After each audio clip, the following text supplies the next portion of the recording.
All welcome to നാറ്റമി. അപ്പൊ എല്ലാവർക്കും നമ്മുടെ ബിസിനസ് സ്റ്റഡീസിന്റെ ലൈവ് സെക്ഷനിലേക്ക് സ്വാഗതം.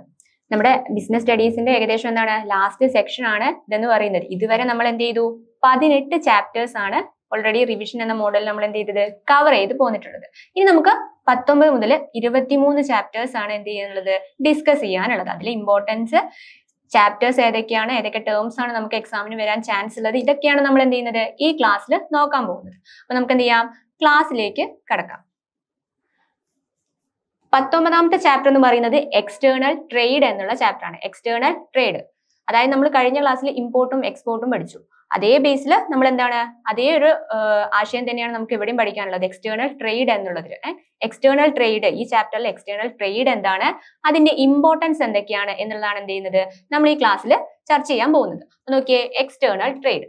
എക്സ്റ്റേണൽ ട്രേഡ് എന്ന് വെച്ചാൽ when buying and selling of goods take place across the national boundaries. അതായത് നമ്മുടെ നാഷണൽ ബൗണ്ടറീസിന് അപ്പുറത്തേക്ക് നമ്മുടെ ബൈയിങ്ങും സെല്ലിങ്ങും വ്യാപിക്കുമ്പോൾ ഉണ്ടാകുന്നതാണ് ഇതെന്ന് പറയുന്നത് എക്സ്റ്റേണൽ ട്രേഡ് എന്ന് പറയുന്നത്. അപ്പൊ എക്സ്റ്റേണൽ ട്രേഡ് എന്ന് പറഞ്ഞാൽ എന്താണ്, when buying and selling of goods take place across the national boundaries of different countries, it is called external trade. അതായത് നമ്മുടെ രാജ്യത്തിന്റെ ബൗണ്ടറീസ് അതിർത്തികൾക്ക് അപ്പുറത്തേക്ക് നമ്മുടെ വ്യാപാരം വ്യാപിക്കുമ്പോഴുണ്ടാകുന്നതാണ് ഇതെന്ന് പറയുന്നത് എക്സ്റ്റേണൽ ട്രേഡ് എന്ന് പറയുന്നത്. നോക്കിയേ, it is known as foreign trade or international trade. ഈ എക്സ്റ്റേണൽ ട്രേഡ് എന്നതിന് വേറെയും വാക്കുകളുണ്ട്. അതായത് എക്സാമിൽ നമുക്ക് എക്സ്റ്റേണൽ ട്രേഡ് എന്ന് കറക്റ്റ് ചോദിക്കാതെ വേറെ രീതിയിൽ ചോദിച്ചാലും അത് എക്സ്റ്റേണൽ ട്രേഡ് ആണെന്ന് മനസ്സിലാക്കണം. അപ്പം എക്സ്റ്റേണൽ ട്രേഡിന് വരുന്ന വേറെ വാക്കുകൾ ഏതൊക്കെയാണ്, അത് അറിയപ്പെടുന്ന മറ്റൊരു പേരാണ് ഇതെന്ന് പറയുന്നത് ഫോറിൻ ട്രേഡ് എന്നും അതുപോലെ തന്നെ ഇന്റർനാഷണൽ ട്രേഡ് എന്നും. ഫോറിൻ ട്രേഡ് എന്നും ഇന്റർനാഷണൽ ട്രേഡ് എന്നുമാണ് എന്ത് എക്സ്റ്റേണൽ ട്രേഡ് അറിയപ്പെടുന്ന ഒരു മറ്റു പേരുകൾ എന്ന് പറഞ്ഞത്. അപ്പൊ എക്സ്റ്റേണൽ ട്രേഡ് എന്ന് കേട്ടാൽ നിങ്ങൾ എന്താ ആലോചിക്കുക, നമ്മൾ എന്താണ് ബൗണ്ടറീസിന് അപ്പുറത്തേക്ക് അക്രോസ് ദ നാഷണൽ ബൗണ്ടറീസ്, നമ്മുടെ നാഷണൽ ബൗണ്ടറീസിന് അപ്പുറത്തേക്കുള്ള ബൈയിങ് ആൻഡ് സെല്ലിങ് വരുമ്പോഴാണ് എന്ത് ഉണ്ടാകുന്നത് എക്സ്റ്റേണൽ ട്രേഡ് ഉണ്ടാവുന്നത്. ഇനി നോക്കിയേ, ടൈപ്സ് ഓഫ് എക്സ്റ്റേണൽ ട്രേഡ്. നമുക്ക് ഇനി നെക്സ്റ്റ് നോക്കാനുള്ള topic types of external trade. എത്ര ടൈപ്പ് എക്സ്റ്റേണൽ ട്രേഡ് ഉണ്ട് എന്നുള്ളതാണ് എന്ത് നമുക്ക് ഇനി നോക്കാനുള്ളത്. നോക്കിയേ, import trade, export trade, entrepot trade. ഇത് നിങ്ങൾ കഴിഞ്ഞ ക്ലാസ്സിൽ കേട്ടിട്ടുള്ള അതേ ടേംസ് തന്നെയാണ്, അതേ മീനിങ് തന്നെയാണ് നമുക്ക് ഇവിടെ വീണ്ടും എന്ത് ചെയ്യാനുള്ളത് പഠിക്കാനുള്ളത്. നോക്കിയേ, ഇമ്പോർട്ട് ട്രേഡ് എന്ന് വെച്ചാൽ എന്താ, when the business firm of a country purchase goods from the firm of the another country. അതായത് ഇമ്പോർട്ട് ട്രേഡ് എന്ന് വെച്ചാൽ ഇത്രയേ ഉള്ളൂ, നമ്മൾ എന്ത് ചെയ്യുക വേറൊരു കൺട്രിയിൽ നിന്ന് എന്ത് ചെയ്യുക സാധനങ്ങൾ ഗുഡ്സും സർവീസസും ഒക്കെ പർച്ചേസ് ചെയ്യുന്നത്, വാങ്ങുന്നതിനെയാണ് എന്തെന്ന് പറയുന്നത് ഇമ്പോർട്ട് ട്രേഡ് എന്ന് പറഞ്ഞത്. അപ്പൊ ഇമ്പോർട്ട് ട്രേഡ് എന്ന് വെച്ചാൽ നമ്മുടെ രാജ്യം വേറൊരു രാജ്യത്ത് നിന്ന് സാധനങ്ങളോ സേവനങ്ങളോ പർച്ചേസ് ചെയ്യുക, വാങ്ങുന്നതിനെയാണ് എന്തെന്ന് പറയുന്നത് ഇമ്പോർട്ട് ട്രേഡ്. അപ്പൊ എക്സ്പോർട്ട് ട്രേഡ് എന്തായിരിക്കും, അതിന് നേരെ വിപരീതമായിരിക്കും. എക്സ്പോർട്ട് ചെയ്യുക, നമ്മൾ എന്ത് ചെയ്യുക മറ്റു രാജ്യത്തേക്ക് സാധനങ്ങളും സേവനങ്ങളും നമ്മുടെ രാജ്യം കയറ്റി അയക്കുന്നതിനെയാണ് എന്തെന്ന് പറയുന്നത് എക്സ്പോർട്ട് ട്രേഡ് എന്ന് പറയുന്നത്. അപ്പൊ നോക്കി, എക്സ്പോർട്ട് ട്രേഡ് എന്താണ്, when the firm of a country sells goods to the firm of a another country. Cell ചെയ്യുന്നത്. നേരത്തെ ഇന്റേണൽ ട്രേഡിൽ എന്താ പറയുന്നത്, നമ്മൾ ഗുഡ്സും സർവീസും മറ്റു രാജ്യത്ത് നിന്ന് പർച്ചേസ് ചെയ്യുക. ഇവിടെ എന്താണ്, നമ്മൾ മറ്റു രാജ്യത്തേക്ക് സെല്ലിങ് ചെയ്യുക, വിൽക്കുകയാണ് ചെയ്യുന്നത്. എക്സ്റ്റേണൽ അല്ലെങ്കിൽ എന്താണ് എക്സ്പോർട്ട് ട്രേഡ് എന്ന് പറയുന്നത്. ഇനി എന്റർപോർട്ട് ട്രേഡ് കഴിഞ്ഞ ക്ലാസ്സിൽ ചർച്ച ചെയ്ത, അതായത് നമ്മൾ ഒരു രാജ്യത്ത് നിന്ന് എ എന്ന രാജ്യം ബി എന്ന രാജ്യത്ത് നിന്ന് ഇറക്കുമതി ചെയ്തിട്ട് അത് എന്ത് ചെയ്യുക സി എന്ന രാജ്യത്തിലേക്ക് കയറ്റുമതി ചെയ്യുന്നതിനെയാണ് എന്തെന്ന് പറയുന്നത് എന്റർപോർട്ട് ട്രേഡ് എന്ന് പറയുന്നത്. നോക്കിയേ, when the firm of a country import goods for the purpose of exporting the same to the firm of some other country or without making any change. അതായത് നമ്മൾ എ എന്ന രാജ്യം എന്ത് ചെയ്യും, ബി എന്ന രാജ്യത്ത് നിന്ന് സാധനം വാങ്ങിയിട്ട് അതിൽ ചേഞ്ചസ് വരുത്തിയോ അല്ലെങ്കിൽ വിത്തൗട്ട് ചേഞ്ചസ് വരുത്താതെയോ വേറൊരു രാജ്യത്തേക്ക് അനദർ രാജ്യത്തേക്ക് എന്താണ് അല്ലെങ്കിൽ വേറൊരു രാജ്യത്തേക്ക് അത് കയറ്റുമതി ചെയ്യുന്നതിനെയാണ് എന്തെന്ന് പറയുന്നത് എന്റർപോർട്ട് എന്ന് പറയുന്നത്. അപ്പൊ ടൈപ്സ് ഓഫ് എക്സ്റ്റേണൽ ട്രേഡ് ഏതൊക്കെയാണ്, എക്സ്പോർട്ട്, ഇമ്പോർട്ട്, എന്താണ് എന്റർപോർട്ട് ട്രേഡ്, ഇത്രയുമാണ് ടൈപ്സ്.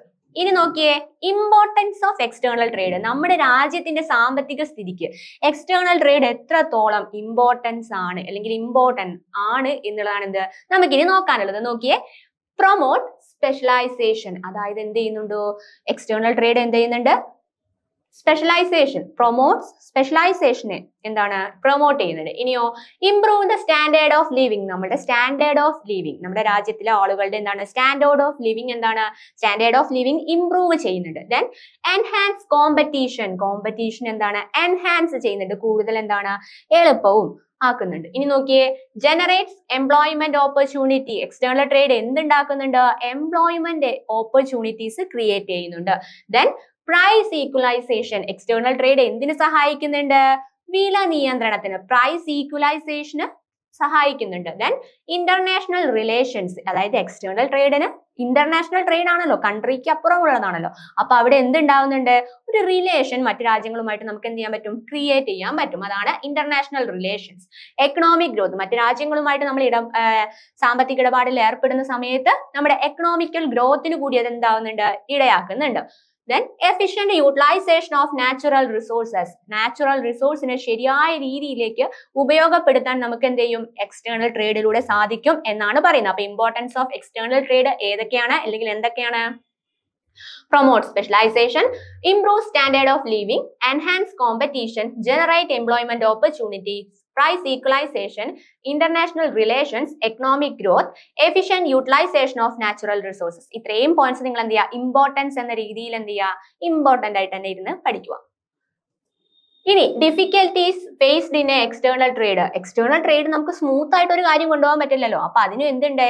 ഏതൊരു കാര്യത്തിനും എന്തുണ്ട്? ഡിഫിക്കൽട്ടീസ് ഉണ്ട് എന്നുള്ളത് പോലെ തന്നെ എക്സ്റ്റേണൽ ട്രേഡിലും നമുക്ക് എന്ത് കാണാൻ പറ്റും? ഡിഫിക്കൽട്ടീസ് കാണാൻ പറ്റും. എന്തൊക്കെയാണ് നോക്കിയേ? ജിയോഗ്രാഫിക്കൽ ഡിസ്റ്റൻസ്, അതിർത്തികൾക്കപ്പുറമുള്ളതായതുകൊണ്ട് തന്നെ എന്തുണ്ട്? ഡിസ്റ്റൻസ് അവിടെ ഒരു പ്രോബ്ലം ആയിട്ട് വരുന്നുണ്ട്. അപ്പൊ എന്താണ്? ജിയോഗ്രാഫിക്കൽ ഡിസ്റ്റൻസ് ഉണ്ടാവാറുണ്ട്. More risky in nature. ഈ കയറ്റുമതി അല്ലെങ്കിൽ മറ്റു രാജ്യത്തേക്ക് കയറ്റി അയക്കുക എന്ന് പറയുന്നത് എന്താണ്? കുറച്ച് റിസ്ക് ഉള്ള കാര്യമാണ്. ചിലപ്പോൾ ആ പ്രൊഡക്റ്റിന് എന്തെങ്കിലും തകരാറ് വരാം. നമ്മൾ വിചാരിച്ച അത്രയും ക്വാണ്ടിറ്റി ചിലപ്പോൾ എന്ത് ചെയ്യാൻ പറ്റില്ല, അവിടെ എത്തുന്ന സമയത്തേക്ക് ഉണ്ടാവണമെന്നില്ല. എന്തെങ്കിലുമൊക്കെ കേടുപാട് പറ്റാം.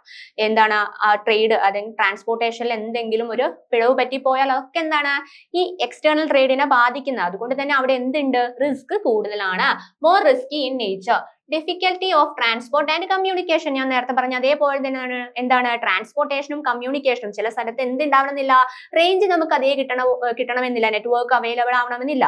കമ്മ്യൂണിക്കേറ്റ് ശരിക്കും ചെയ്യാൻ സാധിക്കില്ല. ട്രാൻസ്പോർട്ടേഷൻ ഫെസിലിറ്റി ശരിയായ രീതിയിലായിരിക്കില്ല. ഇതൊക്കെ എന്താണ്? എക്സ്റ്റേണൽ ട്രേഡിനെ ബാധിക്കുന്ന പ്രശ്നങ്ങളാണ്. അപ്പൊ നോക്കിയേ, difficulty to transport and communication. ഇനി legal and custom related restriction. ചില സ്ഥലത്തിലേക്ക് ചില പ്രൊഡക്റ്റ് കടത്തി കൊണ്ടുപോകുന്നത് എന്താണ്? ശരിയായിരിക്കില്ല. അപ്പൊ എന്താണ്? ലീഗലും അതുപോലെ തന്നെ കസ്റ്റം, നമ്മുടെ സംസ്കാരം, ആ ഇതുമായിട്ടൊക്കെ എന്താണ്? ചിലപ്പം അത് ഒത്തുപോകണം എന്നില്ല. അത് ചില ഏരിയാസിൽ എന്തായിരിക്കും? റെസ്ട്രിക്റ്റഡ് ആയിരിക്കും. നോക്കിയേ, ഇനി സ്റ്റഡി ഓഫ് ഫോറിൻ മാർക്കറ്റ്. ശരിയായ രീതിയിൽ നമ്മൾ എന്ത് ചെയ്യണം? ഫോറിൻ മാർക്കറ്റിലെ മറ്റു രാജ്യങ്ങളിലെ മാർക്കറ്റിനെ കുറിച്ച് പഠനം നടത്തിയിട്ടേ എന്ത് ചെയ്യാൻ പറ്റുള്ളൂ? എക്സ്റ്റേണൽ ട്രേഡിലേക്ക് കടന്നിട്ട് കാര്യമുള്ളൂ. ഇനിയോ, change in rules and regulations. ഇടയ്ക്കിടയ്ക്ക് എന്ത് ചെയ്യാം? നമ്മളെ വ്യാപാരവുമായി ബന്ധപ്പെട്ട കരാറുകളിലും അതിന്റെ റേറ്റ് പെർസെന്റേജിലും ഒക്കെ എന്ത് ചെയ്യും? മാറ്റങ്ങൾ വരാം. അപ്പൊ നോക്കിയേ, change in rules and regulations. ഇനി fluctuations in exchange rate. Exchange റേറ്റിൽ എന്തുണ്ടാവാം? ഫ്ലക്ച്വേഷൻസ്, മാറ്റങ്ങൾ ഉണ്ടാകാൻ ചാൻസ് ഉണ്ട്. ഇതൊക്കെയാണ് എന്തെന്ന് പറയുന്നത്? Difficulties faced in external trade എന്ന് പറയുന്നത്. എന്തൊക്കെയാണ്? Geographical distance, more risky in nature, difficulty to transport and communication, legal and custom related restrictions, study of foreign markets, change in rules and regulations, fluctuations in exchange rate. ഇനി നോക്കിയേ, procedures four import trade. അപ്പൊ നമ്മൾ external trade അല്ല പറയുന്നത്. ഇനി നമുക്ക് import ട്രേഡിന്റെ procedures എന്താണെന്ന് നോക്കാം. ഇതൊരു തവണ എന്ത് ചെയ്തിട്ടുണ്ട്? ക്വസ്റ്റ്യൻ ആയിട്ട് വന്നിട്ടുണ്ട്. നോക്കിയേ, എന്തൊക്കെയാണ് അതിന്റെ പ്രോസസ് എന്ന് പറയുന്നത്?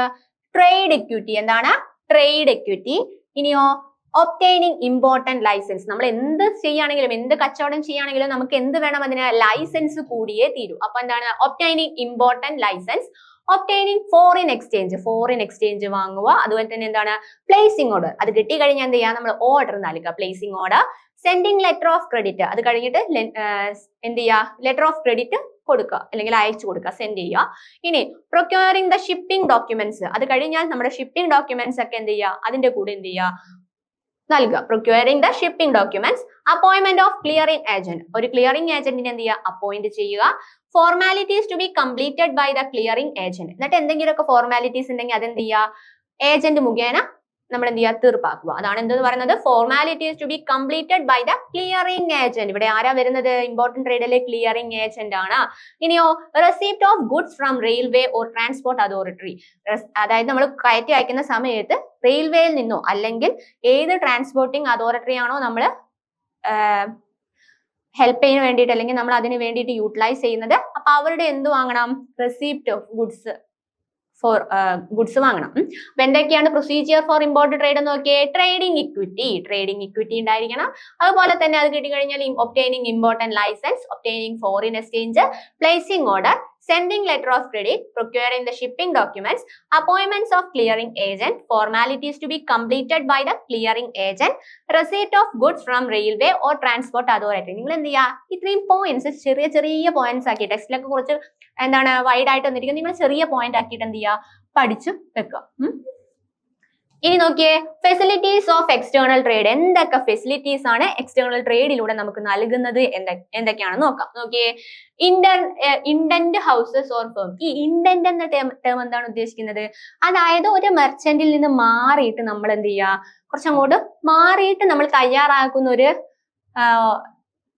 എന്താ പറയാ, തയ്യാറാക്കുന്ന ഒരു രേഖയാണ് നമ്മൾ എന്തെന്ന് പറയുന്നത്? ഇൻഡന്റ് എന്ന് പറയുന്നത്. അപ്പൊ ഇൻഡന്റ് എന്ന് വെച്ചാൽ നമ്മൾ മെർച്ചന്റിൽ നിന്നൊന്ന് മാറിയിട്ട് നമ്മൾ എഴുതി വെക്കുന്ന അല്ലെങ്കിൽ നമ്മൾ തയ്യാറാക്കുന്ന ഒരു രേഖയോ ഡോക്യുമെന്റിനെയാണ് എന്തെന്ന് പറയുന്നത്? ഇൻഡന്റ് എന്ന് പറയുന്നത്. അപ്പൊ indent houses or firms, exported houses, forwarding agents, clearing agents, ഇനിയോ shipping company, insurance company, trade commissioners, trade representatives. ഇതൊക്കെയാണ് എന്തെന്ന് പറയുന്നത്? ഫെസിലിറ്റീസ് ഓഫ് എക്സ്റ്റേണൽ ട്രേഡ് എന്ന് പറയുന്നത്. അപ്പൊ ഈ ഫെസിലിറ്റീസ് ഓഫ് എക്സ്റ്റേണൽ ട്രേഡ് പഠിക്കാൻ എന്താണ്? എളുപ്പമാണ്. എന്തൊക്കെയാണുള്ളത്? Indent houses or firms, indent houses of firm, export houses, forwarding agents, clearing agents. Forwarding agents കഴിഞ്ഞ ആരാണുള്ളത്? അടുത്തത് ക്ലിയറിംഗ് ഏജന്റ്സ് ആണ്. ഇനി ഷിപ്പിംഗ് കമ്പനി കഴിഞ്ഞ അടുത്ത ഒരു കമ്പനി പഠിക്കാനുള്ളത് ഏതാണ്? ഇൻഷുറൻസ് കമ്പനിയാണ്. ഇൻഷുറൻസ് കമ്പനി കഴിഞ്ഞാൽ നമുക്ക് ട്രേഡ് കമ്മീഷണേഴ്സ് പഠിക്കാനുണ്ട്, ട്രേഡ് റെപ്രസെന്റേറ്റീവ്സ് പഠിക്കാനുണ്ട്. ഇത്രയും പോയിന്റ്സ് ആണ് എന്തിനുള്ളത്? ഫെസിലിറ്റീസ് ഓഫ് എക്സ്റ്റേണൽ ട്രേഡ് എന്ന് പറയുന്നത്. ഇനി നോക്കിയേ, അടുത്തൊരു ഇമ്പോർട്ടന്റ് ടേം ആണ് എന്തെന്ന് പറയുന്നത്? ഡോക്യുമെന്റ്സ്. അതായത് എക്സ്റ്റേണൽ ട്രേഡിന് നമ്മൾ യൂസ് ചെയ്യുന്ന ഡോക്യുമെന്റ്സ് എന്തൊക്കെയാണെന്നുള്ളതാണ് നോക്കാനുള്ളത്. എന്താണ്? ഇൻഡന്റ്. ഞാൻ പറഞ്ഞു, നമ്മൾ മെർച്ചന്റിൽ നിന്ന് മാറി നമ്മൾ തയ്യാറാക്കുന്ന ഒരു രേഖയാണ് അല്ലെങ്കിൽ ഡോക്യുമെന്റ് ആണ് എന്തെന്ന് പറയുന്നത്? ഇൻഡന്റ് എന്ന് പറയുന്നത്. ഇനിയോ ലെറ്റർ ഓഫ് ക്രെഡിറ്റ്സ്. അടുത്ത എന്താണ്? Letter of credits.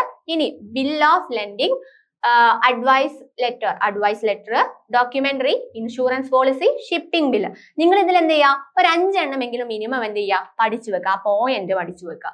അപ്പം ഈ എക്സ്റ്റേണൽ ട്രേഡിന്റെ ഡോക്യുമെന്റ്സ് എന്തൊക്കെയാണെന്ന് ചോദിച്ചാൽ എന്തൊക്കെയാണ്? ഇൻഡന്റ് ഉണ്ട്, ലെറ്റർ ഓഫ് ക്രെഡിറ്റ് ഉണ്ട്, ബിൽ ഓഫ് ലെൻഡിങ് ഉണ്ട്, അഡ്വൈസിംഗ് ലെറ്റർ ഉണ്ട്, documentary, insurance policy, shipping bill. ഇത്രയും കാര്യങ്ങൾ എന്ത് ചെയ്യുക? ഇമ്പോർട്ടന്റ് ആയിട്ട് ആ ഡോക്യുമെന്റ് എന്നതിൽ നിങ്ങൾ എന്ത് ചെയ്യുക? പഠിച്ചു വെക്കുക. ഇനി നോക്കിയേ, ഇനിയുണ്ട്, അധികം കുറേ ഉണ്ട്. ഞാൻ പറഞ്ഞത് നിങ്ങൾക്ക് എളുപ്പമുള്ള പോയിന്റ്സ് എന്ത് ചെയ്യാണ്? പഠിച്ചു വെക്കാനാണ് പറയുന്നത്. ഡോക്യുമെന്റ്സ്. ഇനി എന്താ? Mails receipt, dock challan or dock warrant and dock receipt. Dock എന്ന് ഉദ്ദേശിക്കുന്നത് നമ്മൾ ആ കയറ്റുമതി ചെയ്യുന്ന സമയത്തെ കാര്യങ്ങളാണ്. ഇനി councillor invoice, certificate of origin, airway bill, export invoice or foreign invoice, bill of entry. ഇത്രയും കാര്യങ്ങൾ. ബിൽ ഓഫ് എൻട്രി ഒക്കെ നമ്മൾ പഠിക്കുമ്പോൾ നമുക്ക് ഓർമ്മ ഉണ്ടാവും. എളുപ്പമുള്ള ഡോക്യുമെന്റ്സ് നിങ്ങൾ എന്ത് ചെയ്യുക? ആദ്യമേ എന്ത് ചെയ്യുക? സെറ്റ് ആക്കി വെക്കുക. അപ്പൊ എന്തൊക്കെയാണ്? Mate's receipt, document challan, consular's invoice, certificate of bill, airway bill, export invoice, പിന്നെ എന്താണ്? Bill of entry. ഇത്രയും കാര്യങ്ങളിൽ നിങ്ങൾക്ക് എളുപ്പമുള്ള 5 പോയിന്റ്സ് നിങ്ങൾ എന്ത് ചെയ്യുക? പഠിച്ചു വെക്കുക. ഇനി നെക്സ്റ്റ് നമുക്ക് നോക്കാം എന്താണ്? അടുത്ത ചാപ്റ്റർ ആയിട്ടുള്ള 20ാമത്തെ ചാപ്റ്റർ ഏതാണ്? നമ്മുടെ സെൽഫ് എംപ്ലോയ്മെന്റ് എന്നുള്ള ചാപ്റ്റർ ആണ് നമുക്ക് എന്ത് ചെയ്യാനുള്ളത്? അടുത്തത് ആയിട്ട് നോക്കാനുള്ളത് സെൽഫ് എംപ്ലോയ്മെന്റ് എന്നുള്ളത്. സെൽഫ് എംപ്ലോയ്മെന്റ് എന്നുള്ള ചാപ്റ്റർ ആണ് നമുക്ക് നോക്കാനുള്ളത്. നിങ്ങൾ എന്ത് ചെയ്യുക? പറയുന്ന കാര്യങ്ങൾ കൃത്യമായിട്ട് നോട്ട് ചെയ്ത് ശരിയായ രീതിയിൽ പഠിച്ചു പോകാൻ ശ്രമിക്കുക. അപ്പൊ നമ്മുടെ ഇത്രയും ലൈവ് ക്ലാസ്സസ് കാണാത്തവരായിട്ട് ആരെങ്കിലും ഉണ്ടെങ്കിൽ കൃത്യമായിട്ട് ആ ലൈവ് ക്ലാസ്സസ് ഒക്കെ എന്ത് ചെയ്യുക? പോയി നോക്കി നോട്ട്സ് കൃത്യമായ രീതിയിൽ ഷോർട്ട് ആക്കി ഇരുന്ന് പഠിക്കുക. എന്നിട്ട് എന്ത് ചെയ്യുക? നന്നായിട്ട് അത് ഓർത്ത് വെക്കുക. റിപ്പീറ്റ് ആയിട്ട് റിവിഷൻ ചെയ്തുകൊണ്ടേയിരിക്കുക. റിവിഷൻ ചെയ്യുന്നതിലൂടെ നിങ്ങൾക്ക് എന്ത് ചെയ്യും? എല്ലാ ക്ലാസ്സിലും ഞാൻ പറയുന്നതാണ്, നിങ്ങൾക്ക് നന്നായിട്ട് അത് ഓർത്ത് വെക്കുവാനും എഴുതുവാനും കഴിയും. അപ്പൊ നിങ്ങൾ എന്ത് ചെയ്യുക? എഴുതി പഠിക്കുവാനും അതൊന്നുകൂടെ റിവിഷൻ ചെയ്യാനും എന്ത് ചെയ്യുക? ശ്രമിക്കുക. നിങ്ങളിപ്പോ ഓൾറെഡി പഠിച്ച കാര്യങ്ങളാണ് നമ്മൾ വീണ്ടും എന്ത് ചെയ്യുന്നത്? നിങ്ങൾക്ക് എന്ത് ചെയ്യുക? റിവിഷൻ അല്ലെങ്കിൽ ഇമ്പോർട്ടന്റ് ക്വസ്റ്റ്യൻസ് എന്നതിലൂടെ ഞങ്ങൾ പറഞ്ഞു തരുന്നത്. അപ്പൊ നിങ്ങൾ എന്ത് ചെയ്യുക? അതൊന്നുകൂടി നിങ്ങൾക്ക് റിവിഷൻ ചെയ്യാനുള്ള ഒരു ടൈമാണ് ഈ വീഡിയോസ് കാണുന്നതിലൂടെ നിങ്ങൾക്ക് ലഭിക്കുന്നത്. അപ്പൊ നിങ്ങൾ എന്ത് ചെയ്യുക? ഒന്നുകൂടെ എന്ത് ചെയ്യുക? ഈ ക്ലാസ്സുകളൊക്കെ കണ്ട് ഒന്നുകൂടെ നോട്ട്സ് ഒക്കെ ഒന്ന് നോക്കി എന്ത് ചെയ്യുക, നമ്മുടെ എക്സാമിനുള്ള കാര്യങ്ങളൊക്കെ സെറ്റ് ആക്കി വെക്കുക, ഷോർട്ട് ആക്കി പഠിക്കുക. അത് എന്നിട്ട് എന്ത് ചെയ്യുക, ഓർത്ത് വെക്കുക, എന്താണെന്ന് കൃത്യമായ രീതിയിൽ പഠിച്ചു വെക്കുക. ഇത് എക്സാമ്പിൾ രൂപത്തിലാണ് എന്ത് ചെയ്യുക, നമുക്ക് ക്വസ്റ്റ്യൻ ആയിട്ട് വരിക. നേരിട്ട് എന്ത് ചെയ്യില്ല, ഒരിക്കലും കൃത്യമായിട്ട് എന്ത് ചെയ്യില്ല, ചോദിക്കത്തില്ല. എക്സാമ്പിൾ വെച്ചിട്ടായിരിക്കും പഠിക്കുക. അതുകൊണ്ട് തന്നെ അതിനുള്ളിലുള്ള കണ്ടന്റ്, മെയിൻ ആയിട്ട് എന്തൊക്കെയാ പറയുന്ന അർത്ഥം എന്തൊക്കെയാണെന്നുള്ളത് നിങ്ങൾ എന്ത് ചെയ്യുക, ശരിയായിട്ട് നോട്ട് ചെയ്ത് വെക്കുക. അപ്പൊ ഇനി അടുത്ത നമുക്ക് പഠിക്കാനുള്ള ചാപ്റ്റർ എന്ന് പറയുന്നത് സെൽഫ് എംപ്ലോയ്മെന്റ്. സ്വന്തമായിട്ട് സെൽഫ് എംപ്ലോയി ആവണമെന്നൊക്കെ പറയാറില്ല. നമ്മൾ സ്വന്തമായിട്ട് എന്ത് ചെയ്യുക, ഒരു ജോലിയിൽ അല്ലെങ്കിൽ ഒരു എംപ്ലോയ്മെന്റിൽ ഏർപ്പെടുന്നതാണ് എന്ന് പറയുന്നത് സെൽഫ് എംപ്ലോയ്മെന്റ് എന്ന് പറയുന്നത്. അപ്പൊ ഈ ചാപ്റ്റർ ആദ്യം തന്നെ നമുക്ക് നോക്കാനുള്ളത് സെൽഫ് എംപ്ലോയ്മെന്റ് എന്താണെന്ന് നോക്കിയേ. Self employment, it is an economic activity which one may perform on his own as a gainful occupation. അതായത് ഒരു വ്യക്തി സ്വയമേവ അയാൾക്ക് ലക്ഷ്യം നേടുക എന്നൊരു തീരുമാനത്തിൽ അയാൾ ഏർപ്പെടുന്ന ഒരു എക്കണോമിക് ആക്ടിവിറ്റി ആണ് എന്തെന്ന് പറയുന്നത് സെൽഫ് എംപ്ലോയ്മെന്റ്. സെൽഫ് എംപ്ലോയ്മെന്റ് എന്ന് വെച്ചാൽ ഒരു വ്യക്തി സ്വന്തം നിലയിൽ എന്ത് ചെയ്യുക, ജോലി നേടുന്നതിൽ അല്ലെങ്കിൽ പര്യാപ്തമായ രീതിയിൽ അയാൾ തന്നെ ഏർണിങ്സ്, ഒരു എക്കണോമിക് ആക്ടിവിറ്റിയിൽ ഏർപ്പെട്ട് അയാൾക്ക് എന്ത് ചെയ്യുക, ഏർണിംഗ് ഉണ്ടാക്കാൻ പറ്റുന്നുണ്ടെങ്കിൽ അതിനെയാണ് എന്തെന്ന് പറയുന്നത് സെൽഫ് എംപ്ലോയ്മെന്റ് എന്ന് പറയുന്നത്. അല്ലെങ്കിൽ ആ പ്രോസസ്സിനെയാണ് എന്തെന്ന് പറയുന്നത് സെൽഫ് എംപ്ലോയ്മെന്റ് എന്ന് പറയുന്നത്. അപ്പൊ നിങ്ങൾ ഇത്രയും പഠിച്ചു വെക്കുക. It is an economic activity. ഇത് എന്താണ്, ഒരു ഇക്കണോമിക് ആക്ടിവിറ്റി ആണ്. എന്താണ്, which one may perform. Self എംപ്ലോയ്മെന്റിൽ ഒരു വ്യക്തിയാണ് ഉണ്ടായിരിക്കുക. ഇനിയോ on his own as an gainful occupation. ഒരു ഗെയിൻഫുൾ ഒക്യുപ്പേഷൻ ആയിട്ടാണ് ഇവിടെ നോക്കുന്നത്. ഇനി അടുത്ത നോക്കിയേ, അടുത്ത നമുക്ക് പഠിക്കാനുള്ളത് characteristics of self employment. Self എംപ്ലോയ്മെന്റിന്റെ ക്യാരക്ടറിസ്റ്റിക്സ്, അതിന്റെ പ്രത്യേകതകൾ എന്തൊക്കെയാണ് എന്നുള്ളതാണ് ഇത് നമുക്ക് ഇനി നോക്കാനുള്ളത്. നോക്കിയേ, ഫ്രീ ടു മേക്ക് ഡിസിഷൻസ്. അതായത് ഒരു വ്യക്തിയല്ലേ അവിടെ ഉണ്ടാകത്തുള്ളൂ. അപ്പൊ ആ ഒരു വ്യക്തിക്ക് വേണ്ടി എന്ത് ചെയ്യാൻ, തീരുമാനങ്ങൾ എടുക്കാൻ. ഇപ്പൊ ഈ പാർട്ട്ണർഷിപ്പിലൊക്കെ ആണെങ്കിൽ എല്ലാ പാർട്ട്നേഴ്സിന്റെയും മീറ്റിംഗ് ഒക്കെ വിളിച്ചു ചേർത്ത് അവരുടെ ഒപ്പീനിയൻ കൂടി കൺസിഡർ ചെയ്തിട്ട് വേണം നമുക്കൊരു തീരുമാനം എടുക്കാൻ വേണ്ടിയിട്ട്. കൂടാതെ തൊഴിലാളികളുടെയും കൂടി എടുക്കേണ്ടി വരും. ഇപ്പൊ സെൽഫ് എംപ്ലോയ്മെന്റ് ആണെങ്കിൽ അയാൾക്ക് തന്നെ തീരുമാനം എടുത്ത് അയാൾക്ക് തന്നെ ചെയ്താൽ മതിയല്ലോ. അപ്പൊ അതാണ് എന്തെന്ന് പറയുന്നത് സെൽഫ് എംപ്ലോയ്മെന്റിന്റെ ഒരു ക്യാരക്ടറിസ്റ്റിക്സ് ആയിട്ട് പറയുന്നത്. നോക്കിയേ, free to make decision, one's own business. അയാളുടെ സ്വന്തം ബിസിനസ് ആണ് അവിടെ. ഇനിയോ ഇതൊക്കെ എന്താണ് അതിന്റെ ക്യാരക്ടറിസ്റ്റിക്സിൽ നമുക്ക് എഴുതാനുള്ള പോയിന്റ്സ് ആണെന്നുള്ളത് ഓർത്ത് വെക്കുക. എളുപ്പമല്ല ഈ പോയിന്റ്സ് ഒക്കെ. ഇനി involves ownership and management of activities. എന്താണ് involves ownership and management of activities. ഇനി ഏർണിങ്സ് ആർ നോട്ട് ഫിക്സ്ഡ്. അവിടെ എന്ത് ചെയ്യുന്നില്ല, ഒരു ഏർണിംഗ് വേണമെന്നുള്ള ഒരു സെറ്റിംഗ്സ് ഒന്നുമില്ല. അവിടെ എന്താണ്, ഏർണിങ്സ് ആർ നോട്ട് ഫിക്സ്ഡ് എന്നാണ് പറയുന്നത്. ഇനി direct link between effort and rewards. അത് ആരാണ് എഫേർട്ട് എടുക്കുന്നത്, ആ വ്യക്തി തന്നെയാണ്. അയാൾക്ക് തന്നെയാണ് എന്ത് തിരിച്ച് റിവാർഡ്, അതിൽ നിന്നുള്ള ലാഭം എന്താണോ, അതിൽ നിന്ന് എന്താണോ തിരിച്ചു കിട്ടേണ്ടത് അത് അയാൾക്ക് തന്നെയാണ് കിട്ടുന്നത്. അപ്പൊ എന്താണ് direct link between effort and reward. ഇനി require capital investment. Capital investment എന്താണ്, സ്വന്തമായിട്ട് ഒരു കാര്യം ചെയ്യാൻ ഇറങ്ങുമ്പോൾ അല്ലെങ്കിൽ സ്വന്തമായിട്ട് ഒരു ബിസിനസ് തുടങ്ങുമ്പോൾ അയാൾക്ക് എന്ത് വേണ്ടി വരും, അല്ലെങ്കിൽ ഒരു ജോലിയിൽ ഏർപ്പെടുന്ന സമയത്ത് ഒരു ക്യാപിറ്റൽ ഇൻവെസ്റ്റ്മെന്റ് കൂടിയേ തരും. വേറെ ആരും കൊണ്ട് തരത്തില്ലല്ലോ. നമ്മൾ തന്നെ എന്ത് ചെയ്യണം, ക്യാപിറ്റൽ ഇൻവെസ്റ്റ്മെന്റ് അല്ലെങ്കിൽ ഇൻവെസ്റ്റ് ചെയ്തേ പറ്റത്തുള്ളൂ. അപ്പൊ നോക്കിയാൽ എന്തൊക്കെയാണ് characteristics of self employment. Free to make decision, തീരുമാനങ്ങൾ എടുക്കാൻ എളുപ്പമാണ്. ഒരൊറ്റ വ്യക്തിയാണ് അവിടെ എന്ത് ചെയ്യുന്നത്, ആ ബിസിനസ് ചെയ്യുന്നത്. അപ്പൊ വൺസ് ഓൺ ബിസിനസ് ആണ് ഉണ്ടാവുക. ഇനി involves ownership and management of activities. അവിടെ എന്തുണ്ട്, ആ വ്യക്തിയിൽ തന്നെയാണ് ഓണർഷിപ്പും മാനേജ്മെന്റ് എല്ലാം കൈക്കുള്ളത്. ഇനിയോ ഏർണിങ്സ് ആർ നോട്ട് ഫിക്സ്ഡ്. അവിടെ എന്ത് ചെയ്യുന്നില്ല, ഏർണിങ്സ് ഫിക്സ് ചെയ്യുന്നില്ല. Direct link between effort and reward. എഫേർട്ടും റിവാർഡും തമ്മിൽ ഒരു നേരിട്ടുള്ള ബന്ധമാണുള്ളത്, അല്ലെങ്കിൽ പരസ്പരം ബന്ധപ്പെട്ടിരിക്കുന്നുണ്ട്. ഇനി റിക്വയർ ക്യാപിറ്റൽ ഇൻവെസ്റ്റ്മെന്റ്. അവിടെ എന്ത് ആവശ്യമായിട്ട് വരുന്നുണ്ട്, നമുക്ക് ക്യാപിറ്റൽ ഇൻവെസ്റ്റ്മെന്റ് ആവശ്യമായിട്ട് വരുന്നുണ്ട്. ദെൻ എന്താണ് ഇമ്പോർട്ടൻസ്. നമ്മൾ ക്യാരക്ടറിസ്റ്റിക്സ് പറഞ്ഞു, പ്രത്യേകതകൾ പറഞ്ഞു. ഇനി എന്താണ് സെൽഫ് എംപ്ലോയ്മെന്റിന്റെ ഇമ്പോർട്ടൻസ്, സ്വന്തമായ ഒരു ജോലി നേടുക അല്ലെങ്കിൽ സ്വന്തമായിട്ട് ഒരു എംപ്ലോയ്മെന്റ് ബിസിനസ് ഉണ്ടാകുക. അതുകൊണ്ട് അതിന്റെ നേട്ടങ്ങൾ അല്ലെങ്കിൽ അതിന്റെ ഇമ്പോർട്ടൻസ് എന്തൊക്കെയാണെന്ന് നോക്കിയേ. Promotions of customised service. എന്ത് ചെയ്യുന്നുണ്ട്, കസ്റ്റമൈസ്ഡ് സർവീസ് പ്രൊമോട്ട് ചെയ്യുന്നുണ്ട്. Scope for creativity. ആ ഒരു വ്യക്തിക്ക് വേറെ ആരെടുത്തൊന്നും തീരുമാനങ്ങൾ എടുക്കാനില്ലെങ്കിൽ സ്വന്തമായിട്ട് തല പ്രവർത്തിച്ചിട്ട് തന്നെ വേണ്ടി വരും ചെയ്യാൻ. അപ്പൊ അയാൾക്ക് എന്ത് ചെയ്യാം, പുതിയ പുതിയ ക്രിയേറ്റീവ് ഐഡിയാസ് ഉണ്ടാകാൻ ചാൻസ് ഉണ്ട്. എന്താണ് സ്കോപ്പ് ഫോർ ക്രിയേറ്റിവിറ്റി. ഇനിയോ reducing problems of unemployment. Unemployment എന്നുള്ള ഒരു കാര്യം എന്ത് ചെയ്യുന്നുണ്ട്, ഇതിലൂടെ സെൽഫ് എംപ്ലോയ്മെന്റിലൂടെ നമുക്ക് എന്ത് ചെയ്യാൻ പറ്റും, കുറച്ചു കൊണ്ടുവരാൻ പറ്റും. ഇനിയോ reducing problems of unemployment. Then preference over wage employment. എന്താണ് preference over wage employment. Wage എംപ്ലോയ്മെന്റിന് എന്താണ് പ്രിഫറൻസ് കൂടും. ഇനി advantages of small business.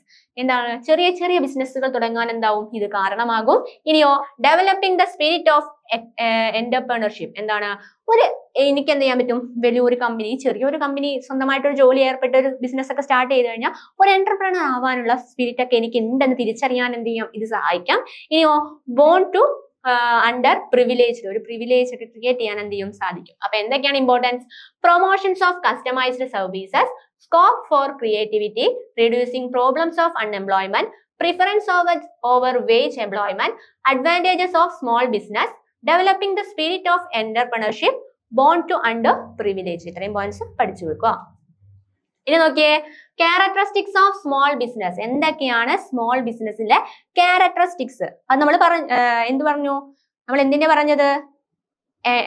Self എംപ്ലോയ്മെന്റിന്റെ ക്യാരക്ടറിസ്റ്റിക്സിനെ കുറിച്ചാണ് പറഞ്ഞത്. ഇനി നമുക്ക് സ്മോൾ ബിസിനസ്, ചെറുകിട വ്യവസായം എന്നൊക്കെ പറയാറില്ല. അപ്പൊ ആ ചെറുകിട വ്യവസായത്തിന്റെ അല്ലെങ്കിൽ സ്മോൾ ബിസിനസിന്റെ പ്രത്യേകതകൾ എന്തൊക്കെയാണെന്ന് നോക്കാം. A small business usually owned and managed by one or a few person. അതായത് ഈ സ്മോൾ ബിസിനസ് എന്ന് പറയുന്നത് ഒരു വ്യക്തിയോ അല്ലെങ്കിൽ ഒന്നിൽ കൂടുതൽ വ്യക്തികളോ, ഒന്നിൽ കൂടുതൽ ഏരിയ കുറെ ഒന്നും ഉണ്ടാവില്ല, എണ്ണം കൂടുതലൊന്നും ഉണ്ടാവില്ല, ഒന്നോ രണ്ടോ മൂന്നോ പേര് ഒരുമിച്ച് ചെയ്യുന്നതാണ് ഏതെന്ന് പറയുന്നത് ചെറുകിട വ്യവസായം എന്ന് പറയുന്നത്. ഇനിയോ, the owners take active participation one day to day activities of a business. അതായത് ഒരു ബിസിനസിന്റെ ഡേ ടു ഡേ ആക്ടിവിറ്റീസിൽ ആര് ഇൻവോൾവ് ആയിരിക്കും? അതിന്റെ ഓണേഴ്സ്, അല്ലെങ്കിൽ അത് ആരാണോ ക്രിയേറ്റ് ചെയ്തിട്ടുള്ളത് അവരെന്തായിരിക്കും? പാർട്ടിസിപ്പേറ്റ് ചെയ്തിരിക്കും. അവിടെ തൊഴിലാളികളും മുതലാളിക്ക് എന്തായിരിക്കും? ഒരാൾ തന്നെ ആവാനാണ് ചാൻസ് അധികം. ഇനിയോ, the operations of a small business is limited. ഇതിന്റെ ഒരു ലിമിറ്റേഷൻസ് എന്ന രീതിയിൽ നമുക്ക് കൺസിഡർ ചെയ്യാൻ പറ്റുന്ന പോയിന്റ് ആണ് ഇതെന്ന് പറയുന്നത്. ഇതിന്റെ എന്താണ് ലിമിറ്റേഷൻ? എന്താണ് ലിമിറ്റഡ്? അതിന്റെ ഓപ്പറേഷൻസ് ഓഫ് സ്മോൾ ബിസിനസ് എന്താണ്? ലിമിറ്റഡ് ആണ്. ഇനിയോ, it generally uses local resources four it's operation. നമുക്ക് നമ്മുടെ ഏരിയയിലുള്ള കാര്യങ്ങൾ യൂസ് ചെയ്തിട്ട് നമുക്ക് ആ ബിസിനസ് മുന്നോട്ട് കൊണ്ടുപോകാൻ പറ്റത്തുള്ളൂ. അപ്പൊ അവിടെ എന്താണ്? It generally uses local resources four it's operation എന്നാണ് പറയുന്നത്. ഇനി ജസ്റ്റേഷൻ പീരീഡ് ഈസ് ഷോർട്ട്. അതിന്റെ പീരീഡ്, ജസ്റ്റേഷൻ പീരീഡ് എന്ന് പറയുന്നത് ഷോർട്ട് ആണ്. The operations of A small business it is flexible. അതിന്റെ ഓപ്പറേഷൻസ് ഒക്കെ എന്താണ്? ഫ്ലെക്സിബിൾ ആണ് എന്നാണ് പറയുന്നത്. Operations of A small business is flexible. ഈ ബിസിനസ്, ചെറിയ ബിസിനസ് ആകുമ്പോൾ നമുക്ക് മുന്നോട്ട് കൊണ്ടുപോകാനും കൈകാര്യം ചെയ്യാനൊക്കെ എന്താണ്? എളുപ്പമാണ് എന്നാണ് എന്ത് ചെയ്യുന്നത്? പറയുന്നത്. ഇതാണ് എന്തെന്ന് പറയുന്നത്? Characteristics of small business. ഇത്രയും പോയിന്റ്സ് എന്ത് ചെയ്യുക? നിങ്ങൾ നോക്കി വെക്കുക. സ്മോൾ ബിസിനസ് നമുക്ക് സാധാ കണ്ടുപരിചയുള്ള കാര്യങ്ങളൊക്കെ തന്നെയുള്ളൂ. അപ്പൊ നമുക്ക് ഓർത്ത് വെക്കാനും എന്താണ്? എളുപ്പമാണ്. അപ്പൊ നമ്മൾ പറഞ്ഞുകൊണ്ടിരുന്നത് ക്യാരക്ടറിസ്റ്റിക്സ് ഓഫ് സ്മോൾ ബിസിനസ്, ചെറുകിട വ്യവസായം തുടങ്ങുന്നതിലൂടെ ഉണ്ടാവുന്ന അല്ലെങ്കിൽ അതിന്റെ പ്രത്യേകതകളാണ് നമ്മൾ എന്ത് ചെയ്തത്? നോക്കിയിട്ടുള്ളത്. ഈ സ്മോൾ ബിസിനസ് എന്ത് ചെയ്യാൻ? സ്റ്റാർട്ട് ചെയ്യാൻ എളുപ്പമാണ്. അതുപോലെ തന്നെ അതിലെ ഓണറും എംപ്ലോയി ഒക്കെ ഒരാൾ തന്നെ ആവാൻ, അല്ലെങ്കിൽ ഒന്നിലധികം രണ്ടോ മൂന്നോ പേഴ്സൺസ് ആവാനും എന്തുണ്ട്? ചാൻസ് ഉണ്ട്. പിന്നെയോ, operations of small business is limited. അതിന്റെ ഓപ്പറേഷൻസ്, അതിന്റെ പ്രവർത്തന മേഖല എന്ന് പറയുന്നത് ലിമിറ്റഡ് ആയിരിക്കും. നമ്മുടെ ആ സറൗണ്ടിങ്സ് അല്ലെങ്കിൽ നമ്മുടെ ചുറ്റുപാടുമുള്ള കാര്യങ്ങൾ വെച്ചിട്ടാണ് നമ്മൾ എന്ത് ചെയ്യുന്നത്? ആ ബിസിനസ് സ്റ്റാർട്ട് ചെയ്യുന്നത്. ഇത്രയും കാര്യങ്ങളാണ് എന്തെന്ന് പറയുന്നത്?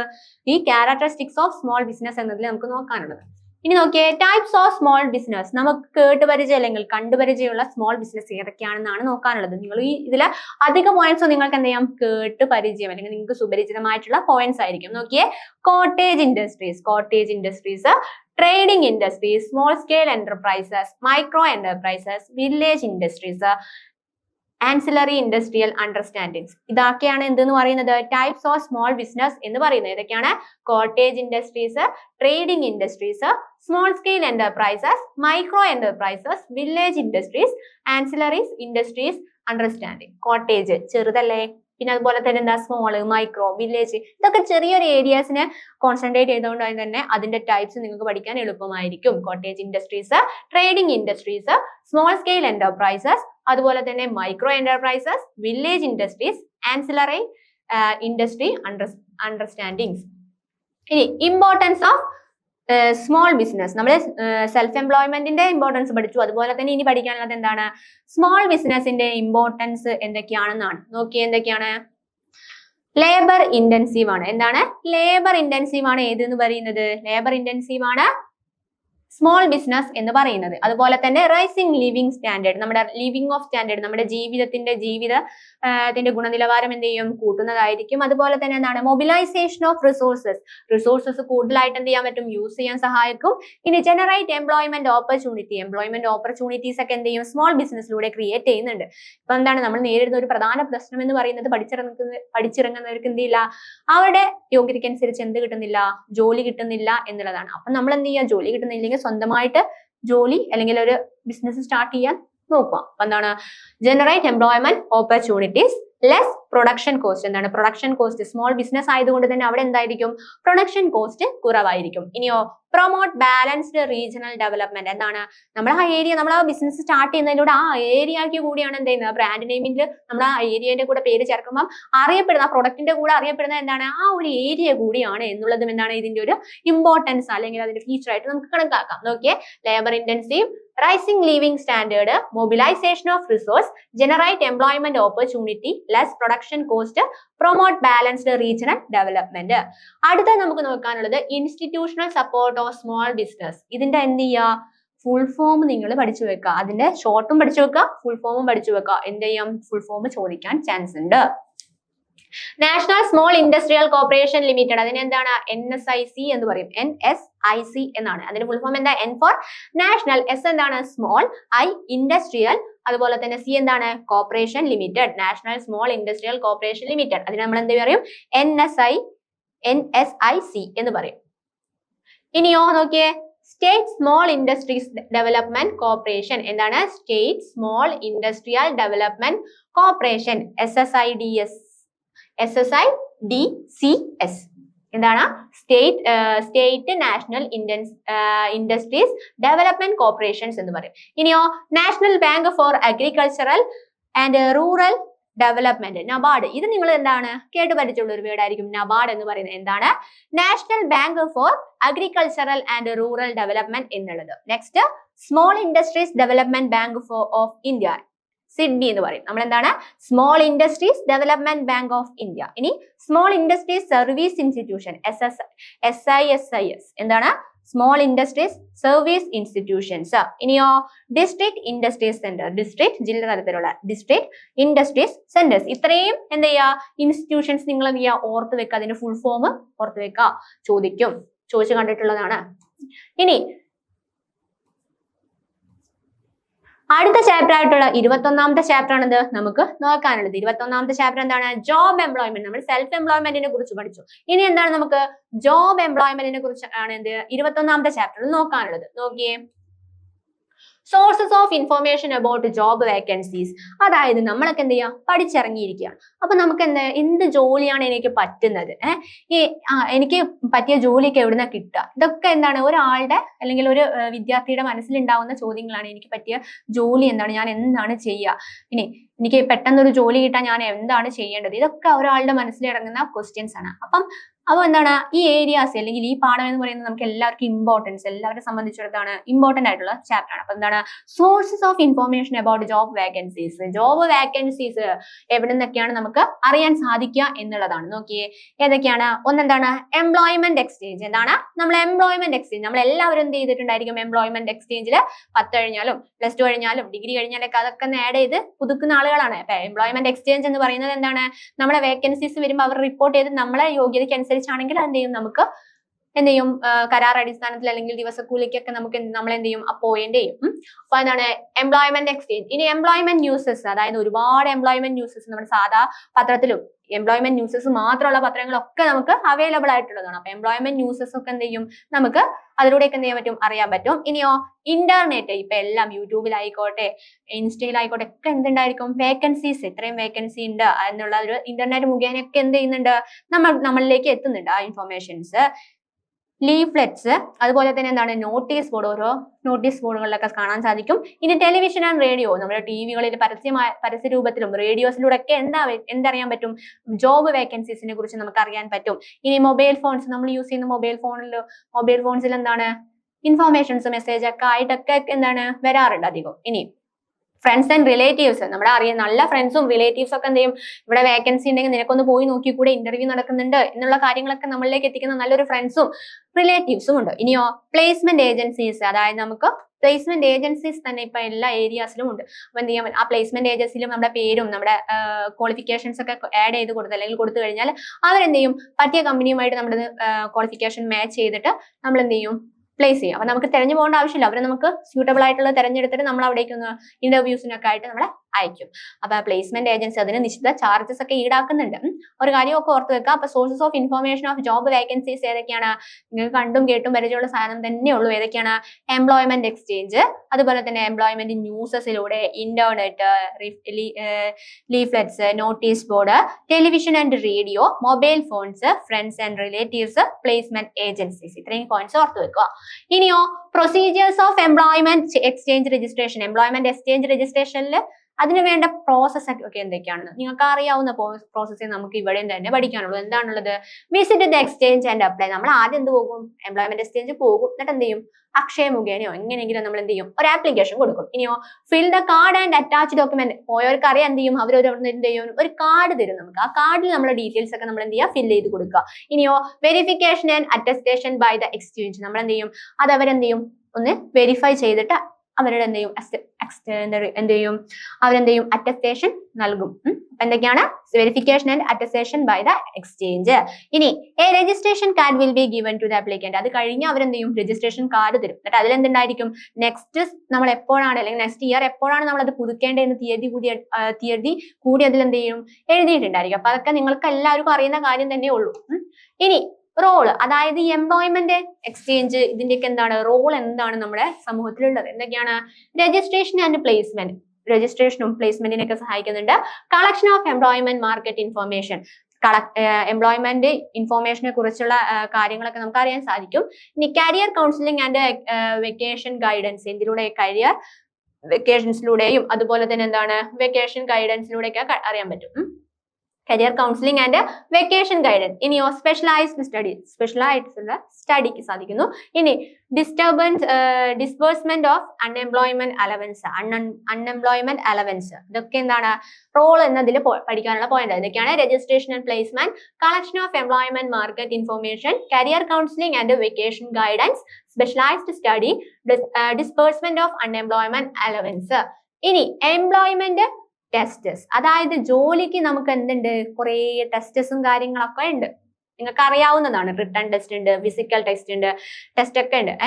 അപ്പൊ എന്തൊക്കെയാണ് ആ ടെസ്റ്റസ് എന്ന് നമുക്ക് നോക്കാം. ഈ ചാപ്റ്റർ നമുക്ക് അറിയാവുന്ന ചാപ്റ്റർ ആണ്.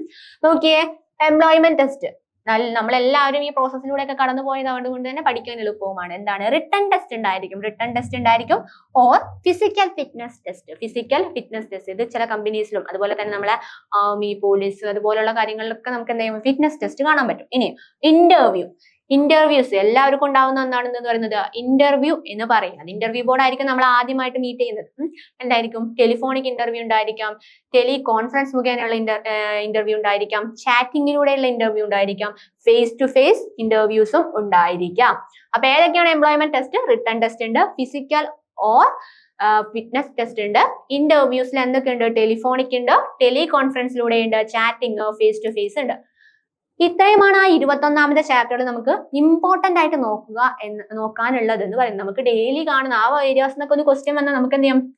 ആൻസർ ചെയ്യാൻ പറ്റുന്ന രീതിയിലുള്ളതാണ്. നമുക്ക് നമ്മളുടെ ഡെയിലി ലൈഫിൽ അല്ലെങ്കിൽ നമ്മളെ ഒരിക്കലെങ്കിലും കടന്നുപോയിട്ടുള്ള ഒരു ഘട്ടങ്ങളായിരിക്കും അതിലുള്ളത്. ഇനി അടുത്ത പഠിക്കാനുള്ളത് നമ്മുടെ 22ാമത്തെ ചാപ്റ്റർ ആണ് സ്കിൽ ഡെവലപ്മെന്റ്. എന്താണ്? സ്കിൽ ഡെവലപ്മെന്റ് എന്നുള്ള 22ാമത്തെ ചാപ്റ്റർ ആണ് എന്ത് ചെയ്യുന്നത്? നമുക്കിനി അടുത്തത് നോക്കാനുള്ളത്. നോക്കിയേ, ഒബ്ജക്റ്റീവ്സ് ഓഫ് സ്കിൽ ഇന്ത്യ. അതായത് നമ്മുടെ ഇന്ത്യയില് കഴിവിന് എത്രത്തോളം അല്ലെങ്കിൽ കഴിവിന്റെ ഒബ്ജക്റ്റീവ് എന്താണ് എന്നാണ് നമുക്ക് നോക്കാനുള്ളത്. സ്കിൽ എന്ന് വെച്ചാൽ എന്താ? കഴിവ്. To create opportunities. എന്ത് ചെയ്യുന്നുണ്ട്? ഓപ്പർച്യൂണിറ്റീസ്, അവസരങ്ങൾ എന്ത് ചെയ്യുന്നുണ്ട്? ക്രിയേറ്റ് ചെയ്യുന്നുണ്ട്. ഇനിയോ to identify new sectors of skill ഡെവലപ്മെന്റിന്റെ പുതിയ ആശയങ്ങളും പുതിയ കണ്ടുപിടുത്തങ്ങളൊക്കെ നമുക്ക് നടത്താൻ പറ്റും. എന്താണ്? Identify new sectors for skill development. അടുത്തത് to develop more of the those sectors which have already been part under skill development for the past so many years. അതായത് ഒരുപാട് വർഷമായിട്ട് നമ്മുടെ സ്കിൽ ഡെവലപ്മെന്റിന് ഏരിയാസ് ഒക്കെ കൈകാര്യം ചെയ്യുന്ന ഡിപ്പാർട്ട്മെന്റിനെ കൂടുതലായിട്ട് ഡെവലപ്പ് ചെയ്യാനൊക്കെ എന്ത് സഹായിക്കുന്നുണ്ട്? സ്കിൽ ഇന്ത്യ സഹായിക്കുന്നുണ്ട്. അപ്പൊ നോക്കിയാൽ ഒബ്ജക്റ്റീവ്സ് ഓഫ് സ്കിൽ ഇന്ത്യ എന്തൊക്കെയാണ്? To create opportunity, to identify new sectors for skill development, to develop more of those sectors which have already been put under skill development this past or many years. അടുത്തത് features. Skill, അതായത് നമ്മുടെ skill ഡെവലപ്മെന്റിന്റെ features അല്ലെങ്കിൽ പ്രത്യേകതകൾ എന്തൊക്കെയാണ് എന്നുള്ളതാണ് നമുക്ക് നോക്കാനുള്ളത്.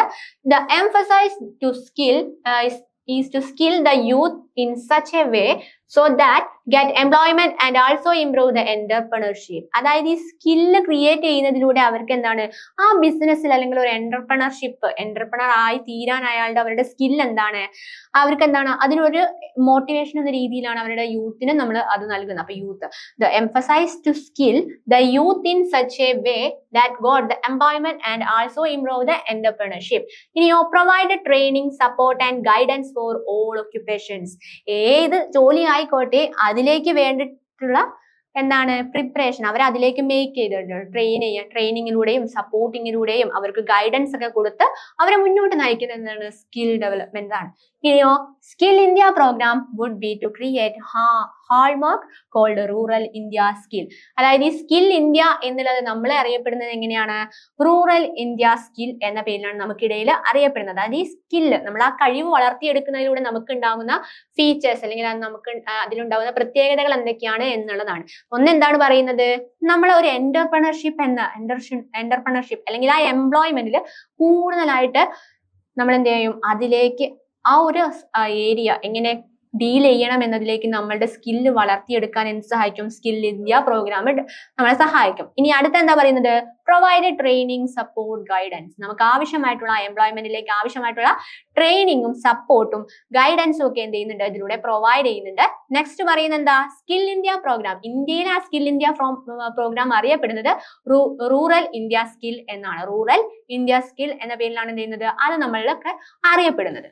Next നോക്കിയേ, need and importance. അതായത് സ്കിൽ ഇന്ത്യ ഡെവലപ്മെന്റിന്റെ നീഡ് അല്ലെങ്കിൽ ഇമ്പോർട്ടൻസ് എന്തൊക്കെയാണ് എന്നുള്ളതാണ്. എന്താ അതുകൊണ്ട് അർത്ഥമാക്കുന്നത് അല്ലെങ്കിൽ അത് എത്രത്തോളം നമ്മളുടെ ഇന്ത്യക്ക് യൂസ്ഫുൾ ആയി എന്നുള്ളതാണ് നമുക്ക് എന്ത് ചെയ്യാൻ നോക്കാനുള്ളത്. നോക്കിയേ, മാസീവ് യൂത്ത് പോപ്പുലേഷൻ. എന്താണ് മാസീവ് യൂത്ത് ഓഫ് പോപ്പുലേഷൻ? ഒരുപാട് യൂത്ത് അതായത് യങ്സ്റ്റേഴ്സ് നമ്മൾക്കിടയിലുണ്ട്. അപ്പൊ അവർക്കൊക്കെ എന്താണ് ഒരുപാട് യൂസ്ഫുൾ ആണ് എന്തെന്ന് പറയുന്നത് ഈ സ്കിൽ ഡെവലപ്മെന്റ് എന്ന് പറയുന്നത്.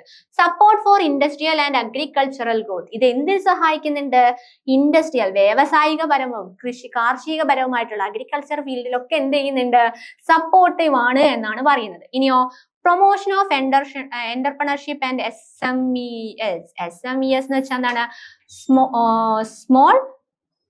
എന്താണ്, സ്മോൾ ഏരിയ ഡെവലപ്മെന്റിനെ കുറിച്ചാണ് പറയുന്നത്. അതായത് സ്മോൾ ബിസിനസ് ഒക്കെ എന്ത് ചെയ്യുന്നുണ്ട്, അത് പ്രൊമോട്ട് ചെയ്യുന്നതിന് സഹായിക്കുന്നുണ്ട്. അപ്പൊ എന്താണ് സ്കിൽ ഡെവലപ്മെന്റിലൂടെ എന്താണ് പ്രൊമോഷൻ, എന്റർപ്രണർഷിപ്പിനെയും ചെറിയ സ്മോൾ ബിസിനസിനെയൊക്കെ എന്ത് ചെയ്യുന്നുണ്ട്, അത് സഹായിക്കുന്നുണ്ട്. ഇനി bridging the gap that education sector not able to fulfil. അതായത് നമ്മുടെ എഡ്യൂക്കേഷൻ സിസ്റ്റം എന്ന് പറയുന്നത് നമുക്ക് എന്ത് ശരിയായ രീതിയിൽ നമുക്കൊരു ഇൻഫോർമേഷൻസ് ഒന്നും നൽകുന്നില്ല. അതായത് നമ്മൾക്ക് ഒരു ബിസിനസ് അല്ലെങ്കിൽ ഒരു എംപ്ലോയ്മെന്റ് ഒരു ജോലിയിലേക്ക് കടക്കുമ്പോൾ എന്തൊക്കെയാണെന്നുള്ള കാര്യം ശരിക്കും നമുക്ക് എന്ത് ചെയ്യുന്നില്ല, നമ്മളെ എഡ്യൂക്കേഷൻ സിസ്റ്റത്തിലൂടെ നമുക്ക് ശരിക്കും പറഞ്ഞാൽ കിട്ടുന്നില്ല. അപ്പം അത് നമുക്ക് അവിടെ ഫില്ല് ചെയ്യാം. നമുക്ക് എഡ്യൂക്കേഷനിലൂടെ ലഭിക്കാത്ത കാര്യങ്ങൾ പോലും നമുക്ക് ഫില്ല് ചെയ്ത് തരുന്നത് എന്താണ്, ഈ സ്കിൽ ഡെവലപ്മെന്റ് പ്രോഗ്രാംസിലൂടെ ആണ്. നമുക്കപ്പം നമ്മൾ പണ്ട് പഠിച്ച എല്ലാ കാര്യങ്ങളും നമ്മുടെ ഡെയിലി ലൈഫിൽ നമുക്ക് എന്ത് ചെയ്യുന്നില്ല, യൂസ്ഫുൾ ആവുന്നില്ല. അപ്പം നമുക്ക് ആ യൂസ്ഫുൾ ആവുന്ന കാര്യങ്ങൾ ഒരുപാട് എഡ്യൂക്കേഷനിലൂടെ ലഭിക്കുന്നുണ്ട് എങ്കിൽ കൂടിയും കിട്ടാത്ത ഒരുപാട് കാര്യങ്ങളുണ്ട്. അപ്പൊ അതൊക്കെ ഏതിലൂടെയാണ് പ്രൊവൈഡ് ചെയ്യുന്നത്, ആ ട്രെയിനിങ്ങും ഗൈഡൻസ് ഒക്കെ നമുക്ക് ലഭിക്കുന്നത് ഈ സ്കിൽ ഡെവലപ്മെന്റ് പ്രോഗ്രാംസ് ക്രിയേറ്റ് ചെയ്യുന്നതിലൂടെയാണ് എന്നാണ് പറയുന്നത്. നെക്സ്റ്റ് നോക്കിയേ, സ്കിൽ ഡെവലപ്മെന്റ് ഇനീഷ്യേറ്റീവ്സ്. അതിനു വേണ്ടി പ്രവർത്തിക്കുന്ന സ്ഥാപനങ്ങളും കാര്യങ്ങളും ഒക്കെ ഉണ്ട്. അപ്പൊ എന്തൊക്കെയാണെന്ന് നോക്കിയാലോ, നാഷണൽ സ്കിൽ ഡെവലപ്മെന്റ് മിഷൻ. ഒന്ന് ഏതാണ്, നാഷണൽ സ്കിൽ ഡെവലപ്മെന്റ് മിഷൻ. അടുത്തതോ പ്രധാൻമന്ത്രി കുശാൽ വികാസ് യോജന. എന്താണ് Pradhan Mantri Kaushal Vikas Yojana. National policy for skill development and entrepreneurship 2050. അതുപോലെ തന്നെ Mahatma Gandhi national rural employment guarantee act. ഇത് പ്രകാരമാണ് നമ്മുടെ എന്ത് വന്നിട്ടുള്ളത്, തൊഴിലുറപ്പ് പദ്ധതിയൊക്കെ വന്നിട്ടുള്ളത്. ഇനിയോ നാഷണൽ റൂറൽ ലൈവ്ലിഹുഡ് മിഷൻ.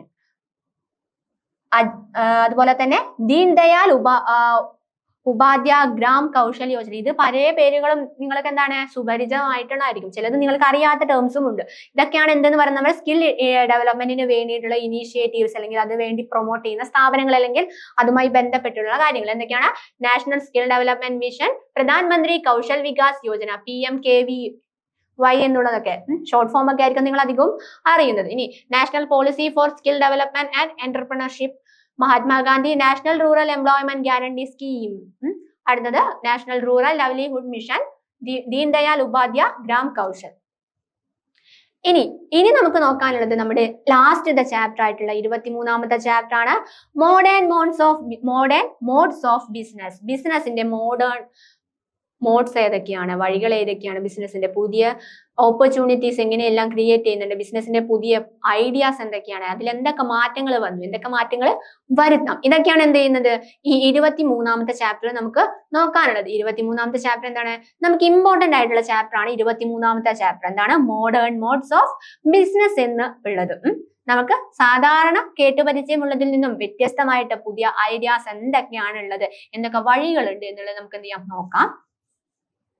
നോക്കിയേ, ടൈപ്സ് ഓഫ് ഇ കൊമേഴ്സ്. ഇത് ഇമ്പോർട്ടന്റ് ആണ്. ഇത് എന്താണ് എന്ന് വെച്ചാൽ ടൈപ്സ് ഓഫ് ഇ കൊമേഴ്സ് എന്താണ്, ഡയറക്റ്റ് ആയിട്ട് ചോദിക്കത്തില്ല, എക്സാമ്പിൾസ് വെച്ചിട്ടാണ് നമുക്ക് എന്ത് ചെയ്യാൻ ചോദിക്കാനുള്ളത്. അപ്പൊ നിങ്ങൾ കറക്റ്റ് ആയിട്ട് ആ ആശയം അല്ലെങ്കിൽ അതിലൂടെ ആ ടേം എന്താണ് മീൻ ചെയ്യുന്നത് എന്നുള്ളത് കൃത്യമായിട്ട് മൈൻഡിൽ സെറ്റ് ചെയ്ത് വെക്കുക. ടൈപ്സ് ഓഫ് ഇ കൊമേഴ്സ് എന്താണ്, B2B, B2C, C2B, C2C, Inter commerce, ഇതൊക്കെ ഉണ്ട്. എന്തൊക്കെയാണെന്ന് നോക്കിയാലോ, B2B എന്ന് വെച്ചാൽ ബിസിനസ് ടു ബിസിനസ്, B2C എന്ന് വെച്ചാൽ ബിസിനസ് ടു കസ്റ്റമേഴ്സ്, ഇനി C2B എന്ന് വെച്ചാൽ കസ്റ്റമേഴ്സ് ടു ബിസിനസ്, ഇനി C2C കൊമേഴ്സ് ടു ബിസിനസ്, എന്താണ് C2C കൊമേഴ്സ് ടു കൊമേഴ്സ്. ആദ്യം നോക്കിയേ, സെക്യൂരിറ്റി പ്രിക്വേഷൻസ്. അതായത് നമ്മളൊരു ബിസിനസ് സ്റ്റാർട്ട് ചെയ്യുന്ന സമയത്ത് എന്തൊക്കെ സെക്യൂരിറ്റി പ്രിക്വേഷൻസ് മുൻകരുതലുകളാണ് എടുക്കേണ്ടത് എന്നാണ് ചോദിച്ചിട്ടുള്ളത്. എന്തൊക്കെയാണ്, ഡിജിറ്റൽ സിഗ്നേച്ചർ. എന്ത് വേണ്ടി വരും, ഡിജിറ്റൽ സിഗ്നേച്ചർ വേണ്ടി വരും. ഇപ്പൊ കേട്ടുപരിചയമുള്ള ഒന്നാണ് എന്തെന്ന് പറയുന്നത് ഡിജിറ്റൽ സിഗ്നേച്ചർ എന്ന് പറയുന്നത്. അടുത്തതോ ഒതന്റിക്കേഷൻ. എന്താണ് ഒതന്റിക്കേഷൻ, അതോറിറ്റിയിൽ നിന്നും എന്ത് കിട്ടണം, നമുക്ക് ഒതന്റിക്കേഷൻ കിട്ടണം. ഇനി പാസ്വേഡും കാര്യങ്ങളും, ഇനി എൻക്രിപ്ഷൻസ്, ട്രസ്റ്റഡ് തേർഡ് പാർട്ടീസ്. ഇത്തരം കാര്യങ്ങളാണ് എന്തെന്ന് പറയുന്നത് സെക്യൂരിറ്റി പ്രിക്വേഷൻസ് എന്നതിൽ നമുക്ക് നോട്ട് ചെയ്ത് വെക്കാനുള്ള പോയിന്റ്സ് എന്ന് പറയുന്നത്. എന്തൊക്കെയാണ്, digital signature, authentication, password, encryption, trusted third parties. ഇനി ചാലഞ്ചേഴ്സ്. എന്തൊക്കെ ചാലഞ്ചേഴ്സ് ആണ് ഇന്നത്തെ ബിസിനസ് നേരിടുന്നത് എന്നുള്ളതാണ് അടുത്ത് നോക്കാനുള്ളത്. Lack of adequate internet infrastructure. എന്താണ്, ശരിയായ രീതിയിലുള്ള ഇൻഫ്രാസ്ട്രക്ചറിന്റെ ലാക്നെസ്, കുറവ് എന്നുള്ളത്. എന്താണ് lack of adequate internet infrastructure എന്ന് പറയുന്നത്. ഇന്റർനെറ്റ് ഏരിയാസ് ചില ഏരിയയിലൊന്നും എന്തിട്ടുന്നില്ല, ഇന്റർനെറ്റ് പ്രൊവൈഡ് കിട്ടുന്നില്ല. ഇനിയോ absence of strong cyber laws. അതായത് ശരിയായിട്ടുള്ള നിയമങ്ങൾ നമ്മളുടെ ഇടയിൽ ഇല്ലാത്തത്. എന്താണ് strong cyber laws.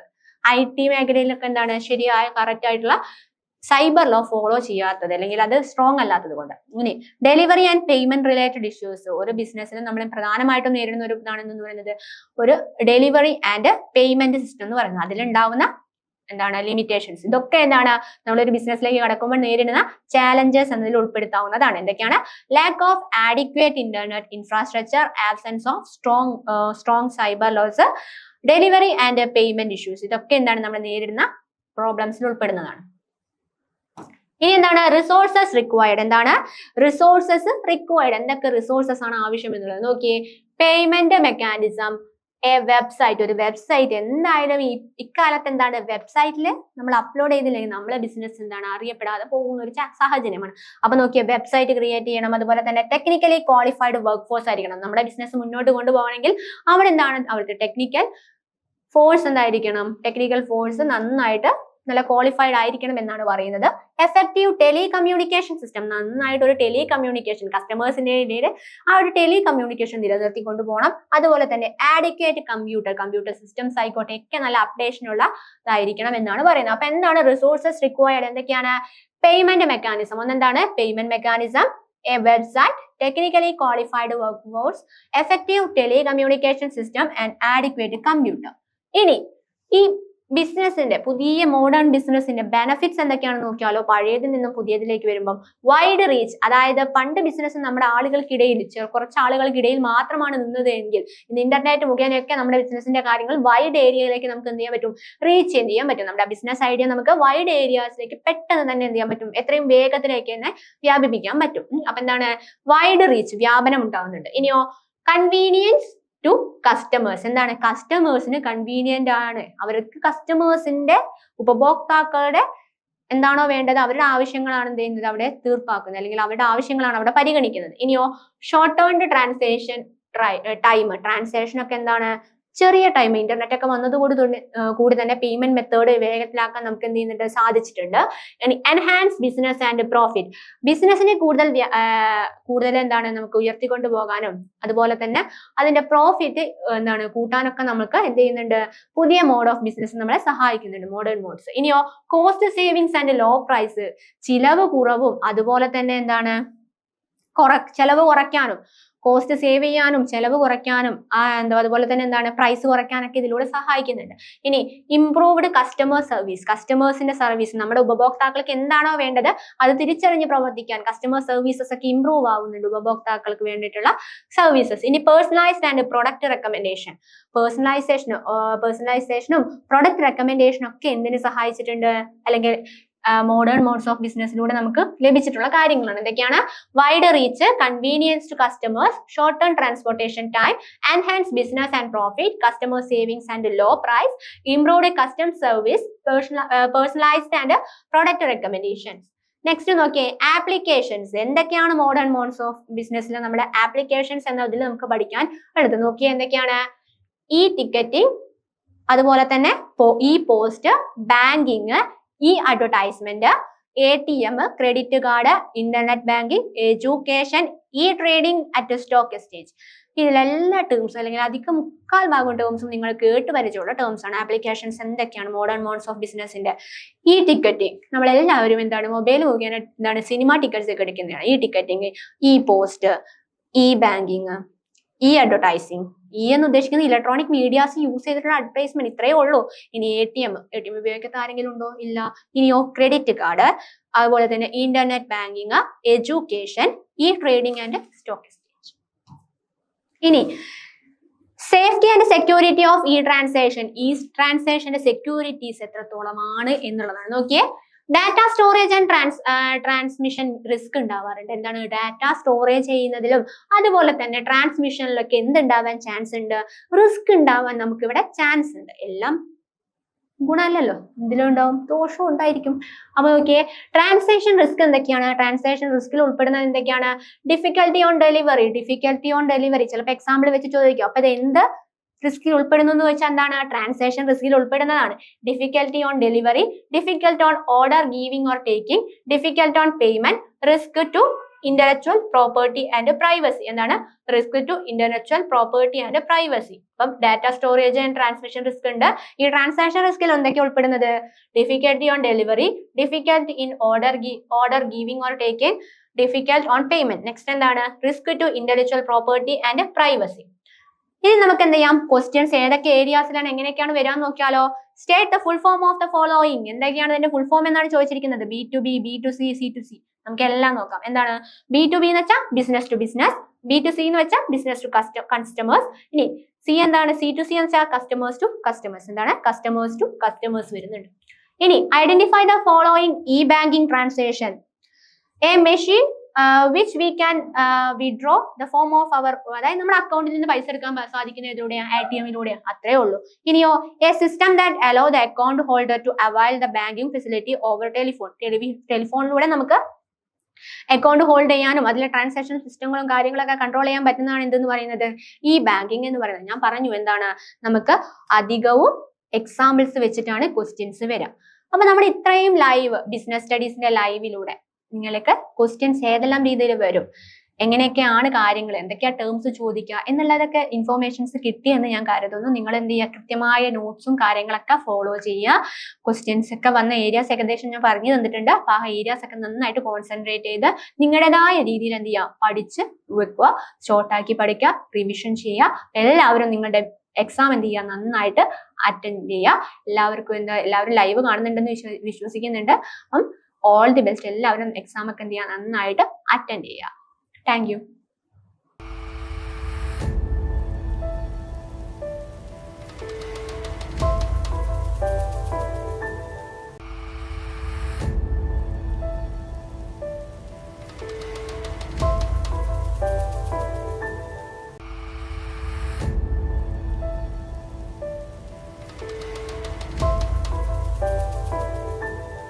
Welcome back to നാറ്റ് demi.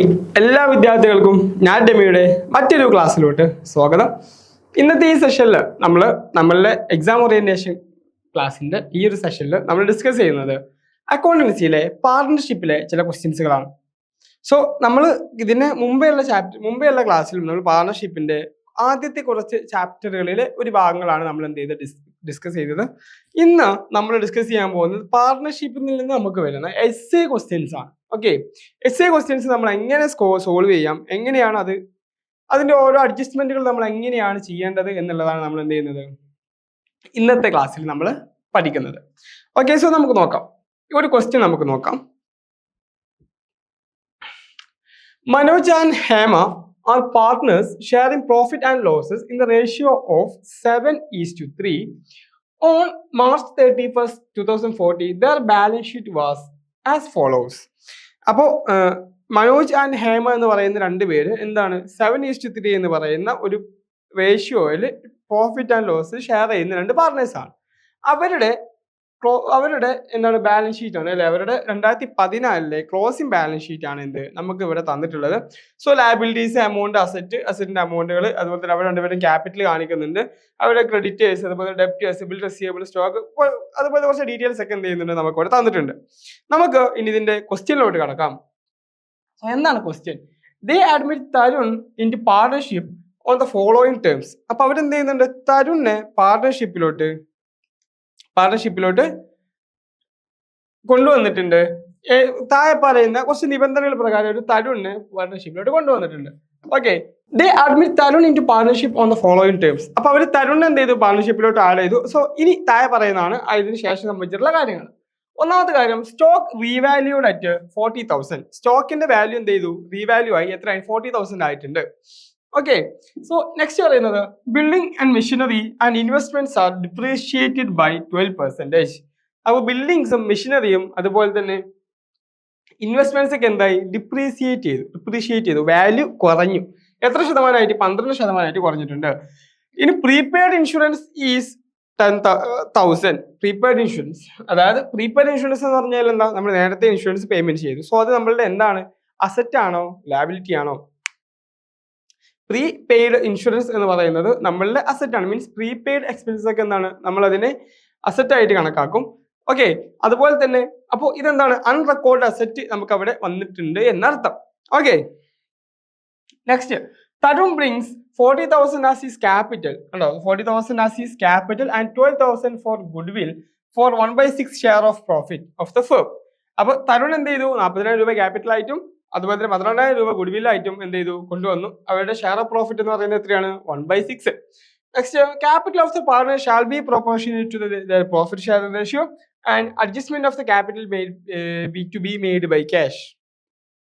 അപ്പൊ അവരുടെ പാർട്ട്നേഴ്സിന്റെ, അത് ക്യാപിറ്റൽ ഓഫ് ദ പാർട്ട്നേഴ്സിന്റെ ക്യാപിറ്റൽ എന്താണ്, will be proportionate to their profit sharing ratio. Okay, അപ്പോൾ അതുപോലെ തന്നെ അവരുടെ ക്യാപിറ്റൽസിന്റെ അഡ്ജസ്റ്റ്മെന്റ് എന്താണ്, ക്യാഷ് ആയിട്ടാണ് എന്ത് ചെയ്തിട്ടുള്ളത്, അഡ്ജസ്റ്റ് ചെയ്തിട്ടുള്ളത്. മീൻസ് ക്യാഷ് ആണ് ആൾ കൊണ്ടുവന്നിട്ടുള്ളത് എന്നാണ് അതിന്റെ അർത്ഥം. ഓക്കെ, അപ്പൊ നമ്മളോട് പറഞ്ഞിട്ടുള്ളത് എന്താണ്, prepare revaluation account, partners capital account, cash account and balance sheet of the new firm. നമുക്ക് അവിടെ 4 കാര്യങ്ങൾ ക്രിയേറ്റ് ചെയ്യാനുണ്ട്. റിവാലുവേഷൻ അക്കൗണ്ട് തയ്യാറാക്കാനുണ്ട്, അതുപോലെ തന്നെ പാർട്ട്നേഴ്സ് ക്യാപിറ്റൽ അക്കൗണ്ട് തയ്യാറാക്കാനുണ്ട്, അതുപോലെ തന്നെ ബാലൻസ് ഷീറ്റ് തയ്യാറാക്കണം, ക്യാഷ് അക്കൗണ്ട് തയ്യാറാക്കണം. ഇത്രയും കാര്യങ്ങൾ നമുക്ക് എന്ത് ചെയ്യാനുണ്ട്, തയ്യാറാക്കാനുണ്ട്. നമുക്ക് ആദ്യം തന്നെ എന്ത് ചെയ്യാം, നമുക്ക് പാർട്ട്നേഴ്സിന്റെ റീവാലുവേഷൻ അക്കൗണ്ടിലോട്ട് കടക്കാം. അത് നമുക്ക് റീവാലുവേഷൻ അക്കൗണ്ട് ക്രിയേറ്റ് ചെയ്യാം. സോ റീവാലുവേഷൻ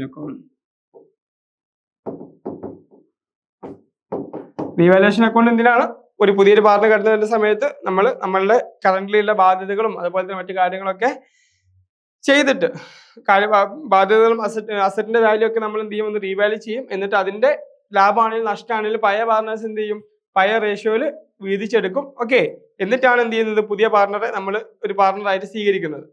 ഓക്കെ, സോ നമുക്ക് നോക്കാം, ഇവിടെ പാർട്ടിക്കുലേഴ്സ് കൊടുക്കാം.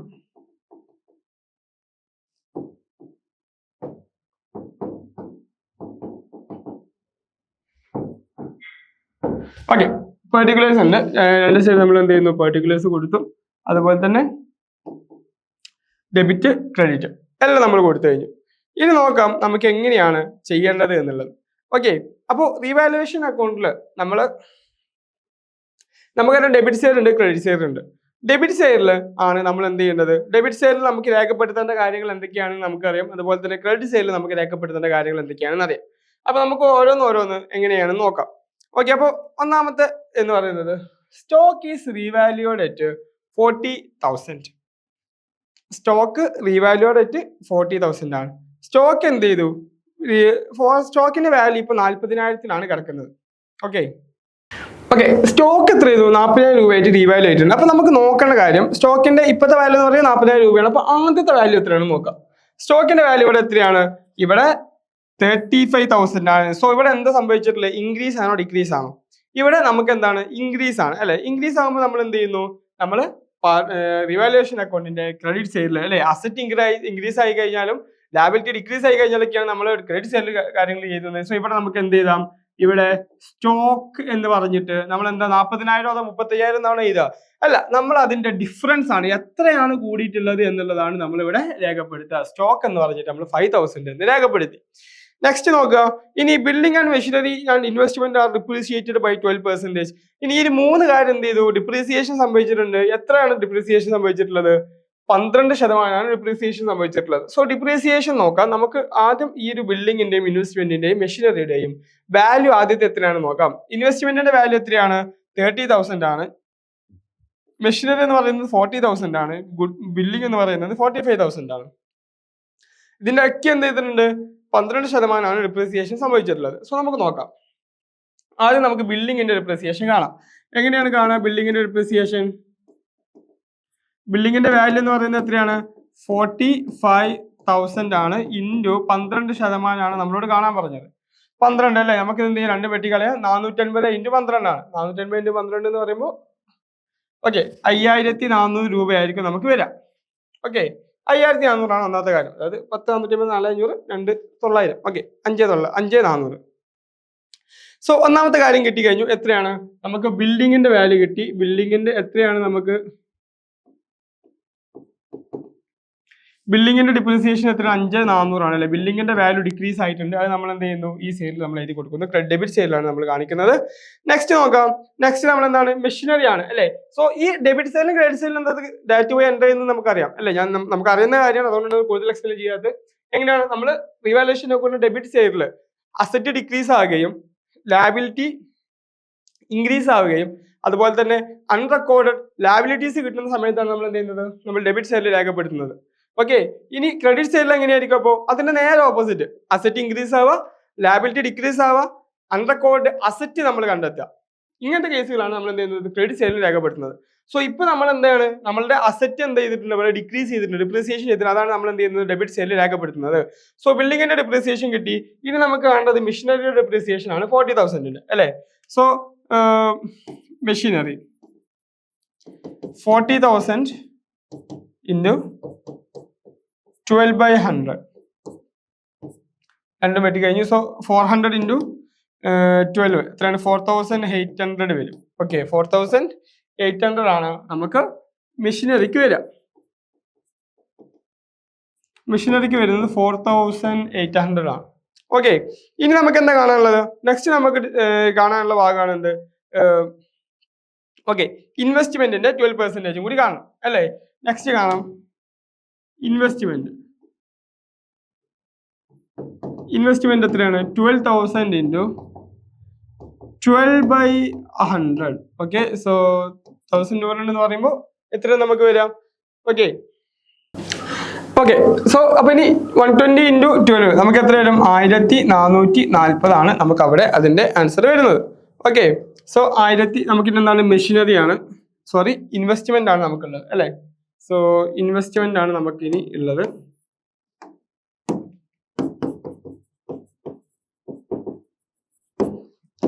$1,440. ഓക്കെ, ഇതാണ് നമ്മൾ ആ ഒരു ഭാഗം കഴിഞ്ഞു. ഇനി നെക്സ്റ്റ് വായിച്ചു നോക്കാം. എന്നാൽ പ്രീപെയ്ഡ് ഇൻഷുറൻസ് ഈസ് 1,000 ആണ്. പ്രീപെയ്ഡ് ഇൻഷുറൻസ് എന്ന് പറയുന്നത് 1,000 ആണ്. അപ്പൊ നമുക്ക് നോക്കാം ഇവിടെ പ്രീപെയ്ഡ് ഇൻഷുറൻസ് എന്ന് പറയുന്ന ഒരു സാധനം ഉണ്ടായിരുന്നു നമുക്ക് ആദ്യം ചെക്ക് ചെയ്യാം അല്ലെ? നമ്മൾ ഇതുവരെ നമുക്ക് തന്നിട്ടുള്ള കാര്യങ്ങളൊക്കെ എന്തുണ്ടായിരുന്നു? നമുക്ക് നമ്മളുടെ ബാലൻസ് ഷീറ്റിൽ ഉണ്ടായിരുന്നു. പക്ഷെ ഇനി നമ്മളോട് പറഞ്ഞിട്ടുള്ള പ്രീപെയ്ഡ് ഇൻഷുറൻസ് ഇവിടെ എവിടെയെങ്കിലും നമുക്ക് കാണുന്നുണ്ടോ? ഇല്ല. സോ അതിനർത്ഥം എന്താണ്? നമുക്ക് ആ ഒരു കാര്യം നമ്മൾ പുതുതായിട്ട് കണ്ടെത്തിയതാണ്. പുതുതായിട്ട് കണ്ടെത്തിയിട്ടുള്ള ഒന്നിലേക്ക് നമ്മുടെ ലാബിലിറ്റി ആവാം, അതല്ലാന്നുണ്ടെങ്കിൽ നമ്മളുടെ അസറ്റുകളാവാം. സോ ഇവിടെ നമ്മൾ എന്ത് പ്രീപെയ്ഡ് ഇൻഷുറൻസ് ആണ്. സോ അത് നമ്മളുടെ അസറ്റ് ആണ്. സോ നമ്മൾ എന്ത് ചെയ്യുന്നു? അൺറെക്കോർഡ് അസറ്റ്സ് നമ്മൾ എന്ത് ചെയ്യും? നമ്മൾ ക്രെഡിറ്റ് സൈഡിലാണ് നമ്മൾ എന്ത് ചെയ്യുന്നത്? എഴുതി വെക്കുന്നത്, റെക്കോർഡ് ചെയ്യുന്നത്. പ്രീപെയ്ഡ് ഇൻഷുറൻസ് എത്രയാണ്? 1000 rupees ആണ് നമുക്ക് പ്രീപെയ്ഡ് ഇൻഷുറൻസസ് നമുക്ക് വരുന്നത്. Okay, prepaid insurance. നെക്സ്റ്റ് എന്താണ്? ഓക്കെ, നെക്സ്റ്റ് തരം ബ്രിങ്സ് 40,000. അതുപോലെ തന്നെ ക്യാപിറ്റൽ, ആ കാര്യങ്ങളൊക്കെയാണ് നമ്മളോട് പറഞ്ഞിട്ടുള്ളത്.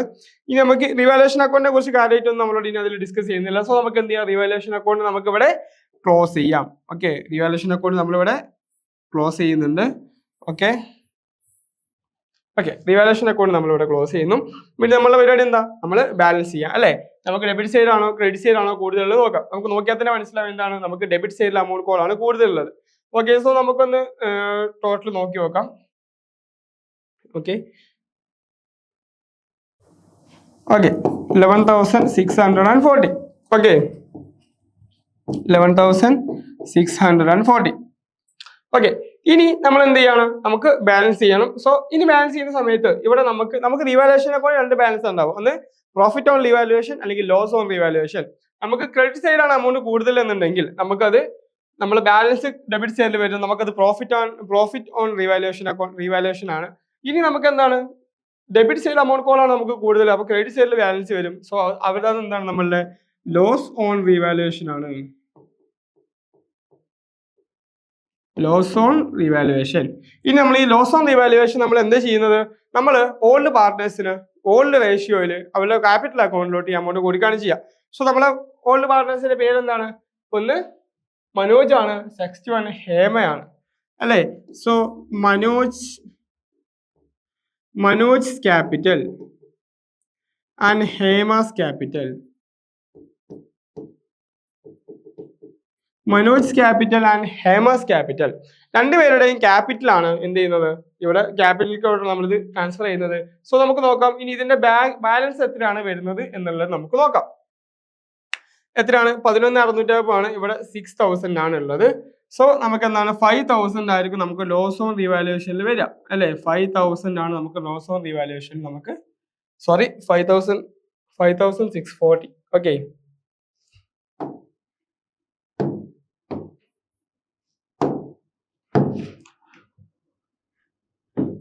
5,640 ആണ് നമുക്ക് എന്ത് വരിക? നമുക്ക് അതിന്റെ ലോസ് ഓൺ റിവാലുവേഷൻ വരിക.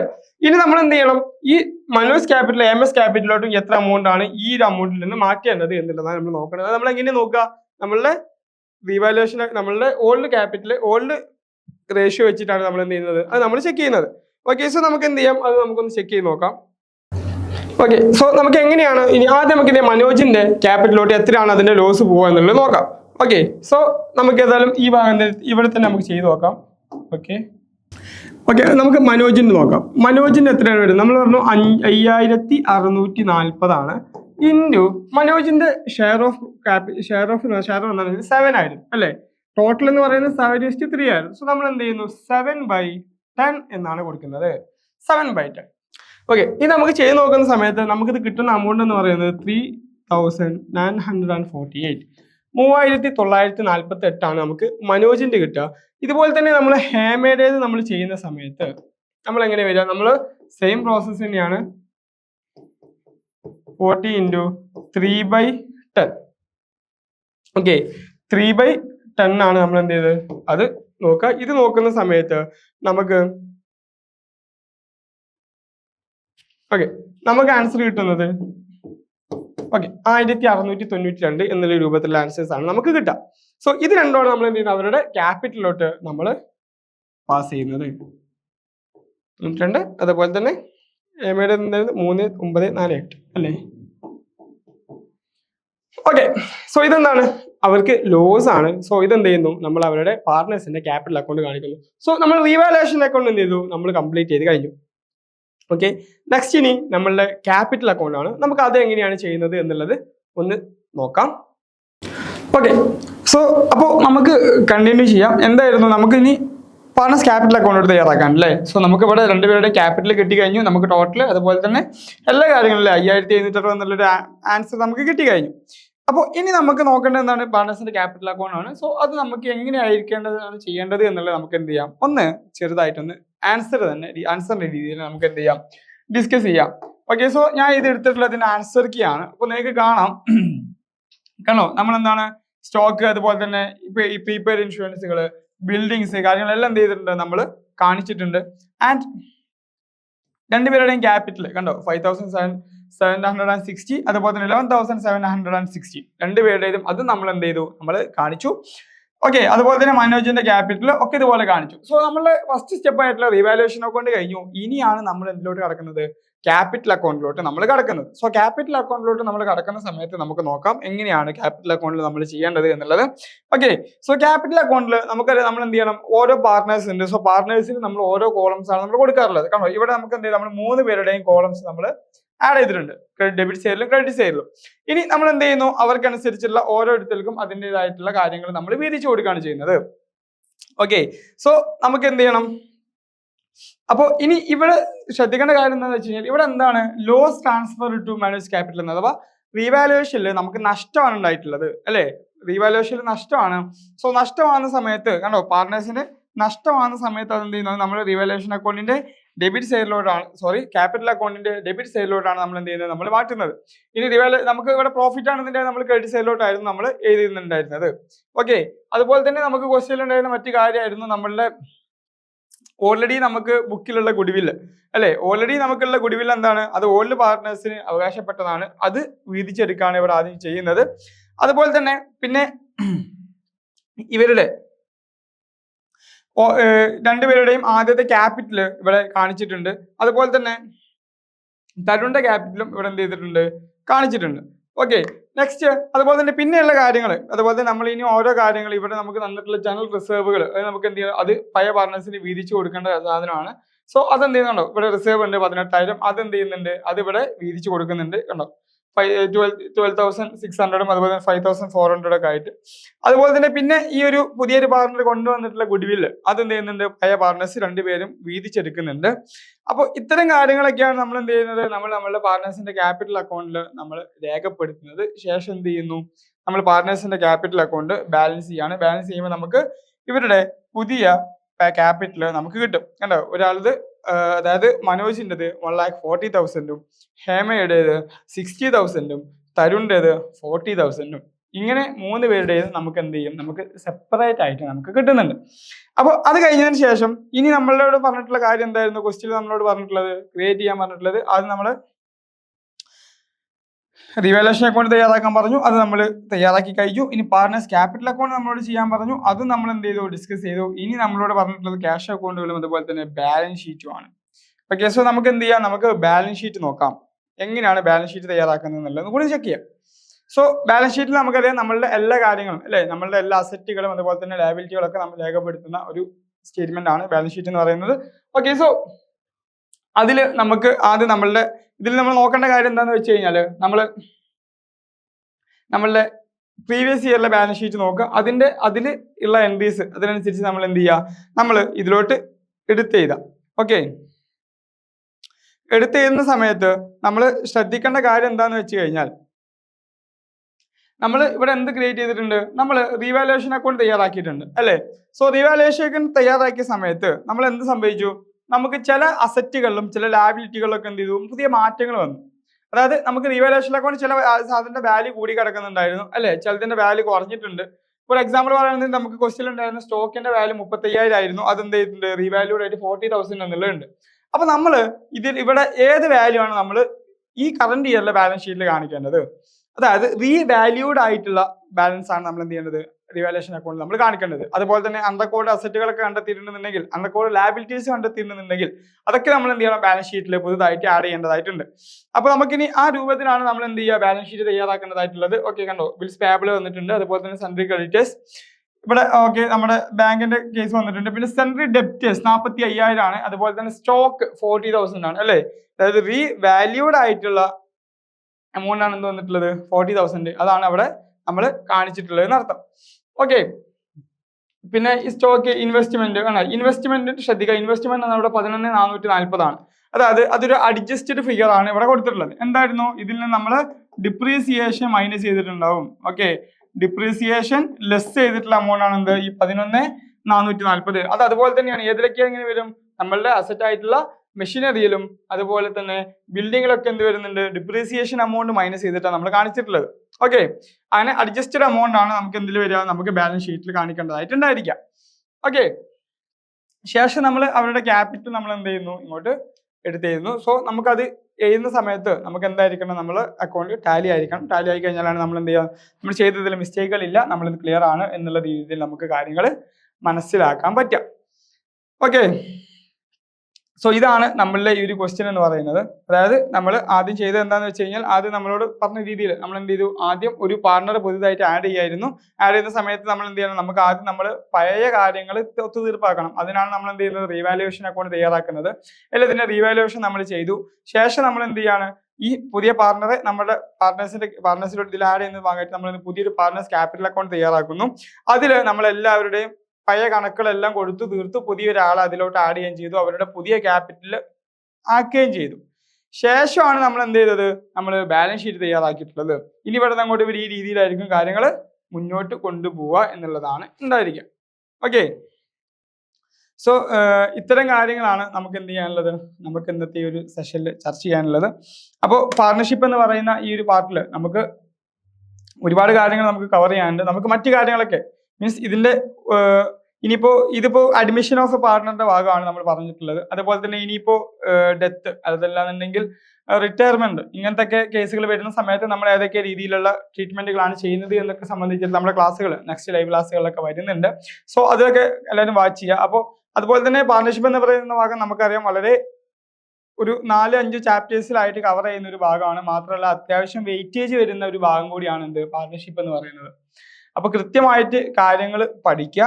അതിലെ എല്ലാ മീൻസ് വളരെ ഒരു മാർക്ക് സ്കോർ ചെയ്യാൻ വളരെ സിമ്പിൾ ആയിട്ടുള്ള ഒരു ഭാഗം കൂടിയാണ് പാർട്ണർഷിപ്പിന്റെ ഭാഗം എന്ന് പറയുന്നത്. കാരണം ആകെ ഇതുപോലത്തെ സിമ്പിൾ അക്കൗണ്ടുകളും അതുപോലെ തന്നെ ചെറിയ 2 കൺസെപ്റ്റുകളൊക്കെ മീൻസ് ആ ഒരു ന്യൂ റേഷ്യോയുടെയും അതുപോലെ തന്നെ ഗെയിനിങ് റേഷ്യോ, ഗുഡ്വില്ല് പോലത്തെ ഈ ചെറിയ കുറച്ച് കൺസെപ്റ്റുകൾ നമ്മൾ ക്ലിയർ ആക്കി കഴിഞ്ഞാൽ നമുക്ക് വളരെ സിമ്പിൾ ആയിട്ട് എന്ത് ചെയ്യാൻ പറ്റും, നമുക്ക് നമുക്ക് പാർട്ണർഷിപ്പിന്റെ ഭാഗം നമുക്ക് ക്ലിയർ ചെയ്തിട്ട് പോകാൻ പറ്റും.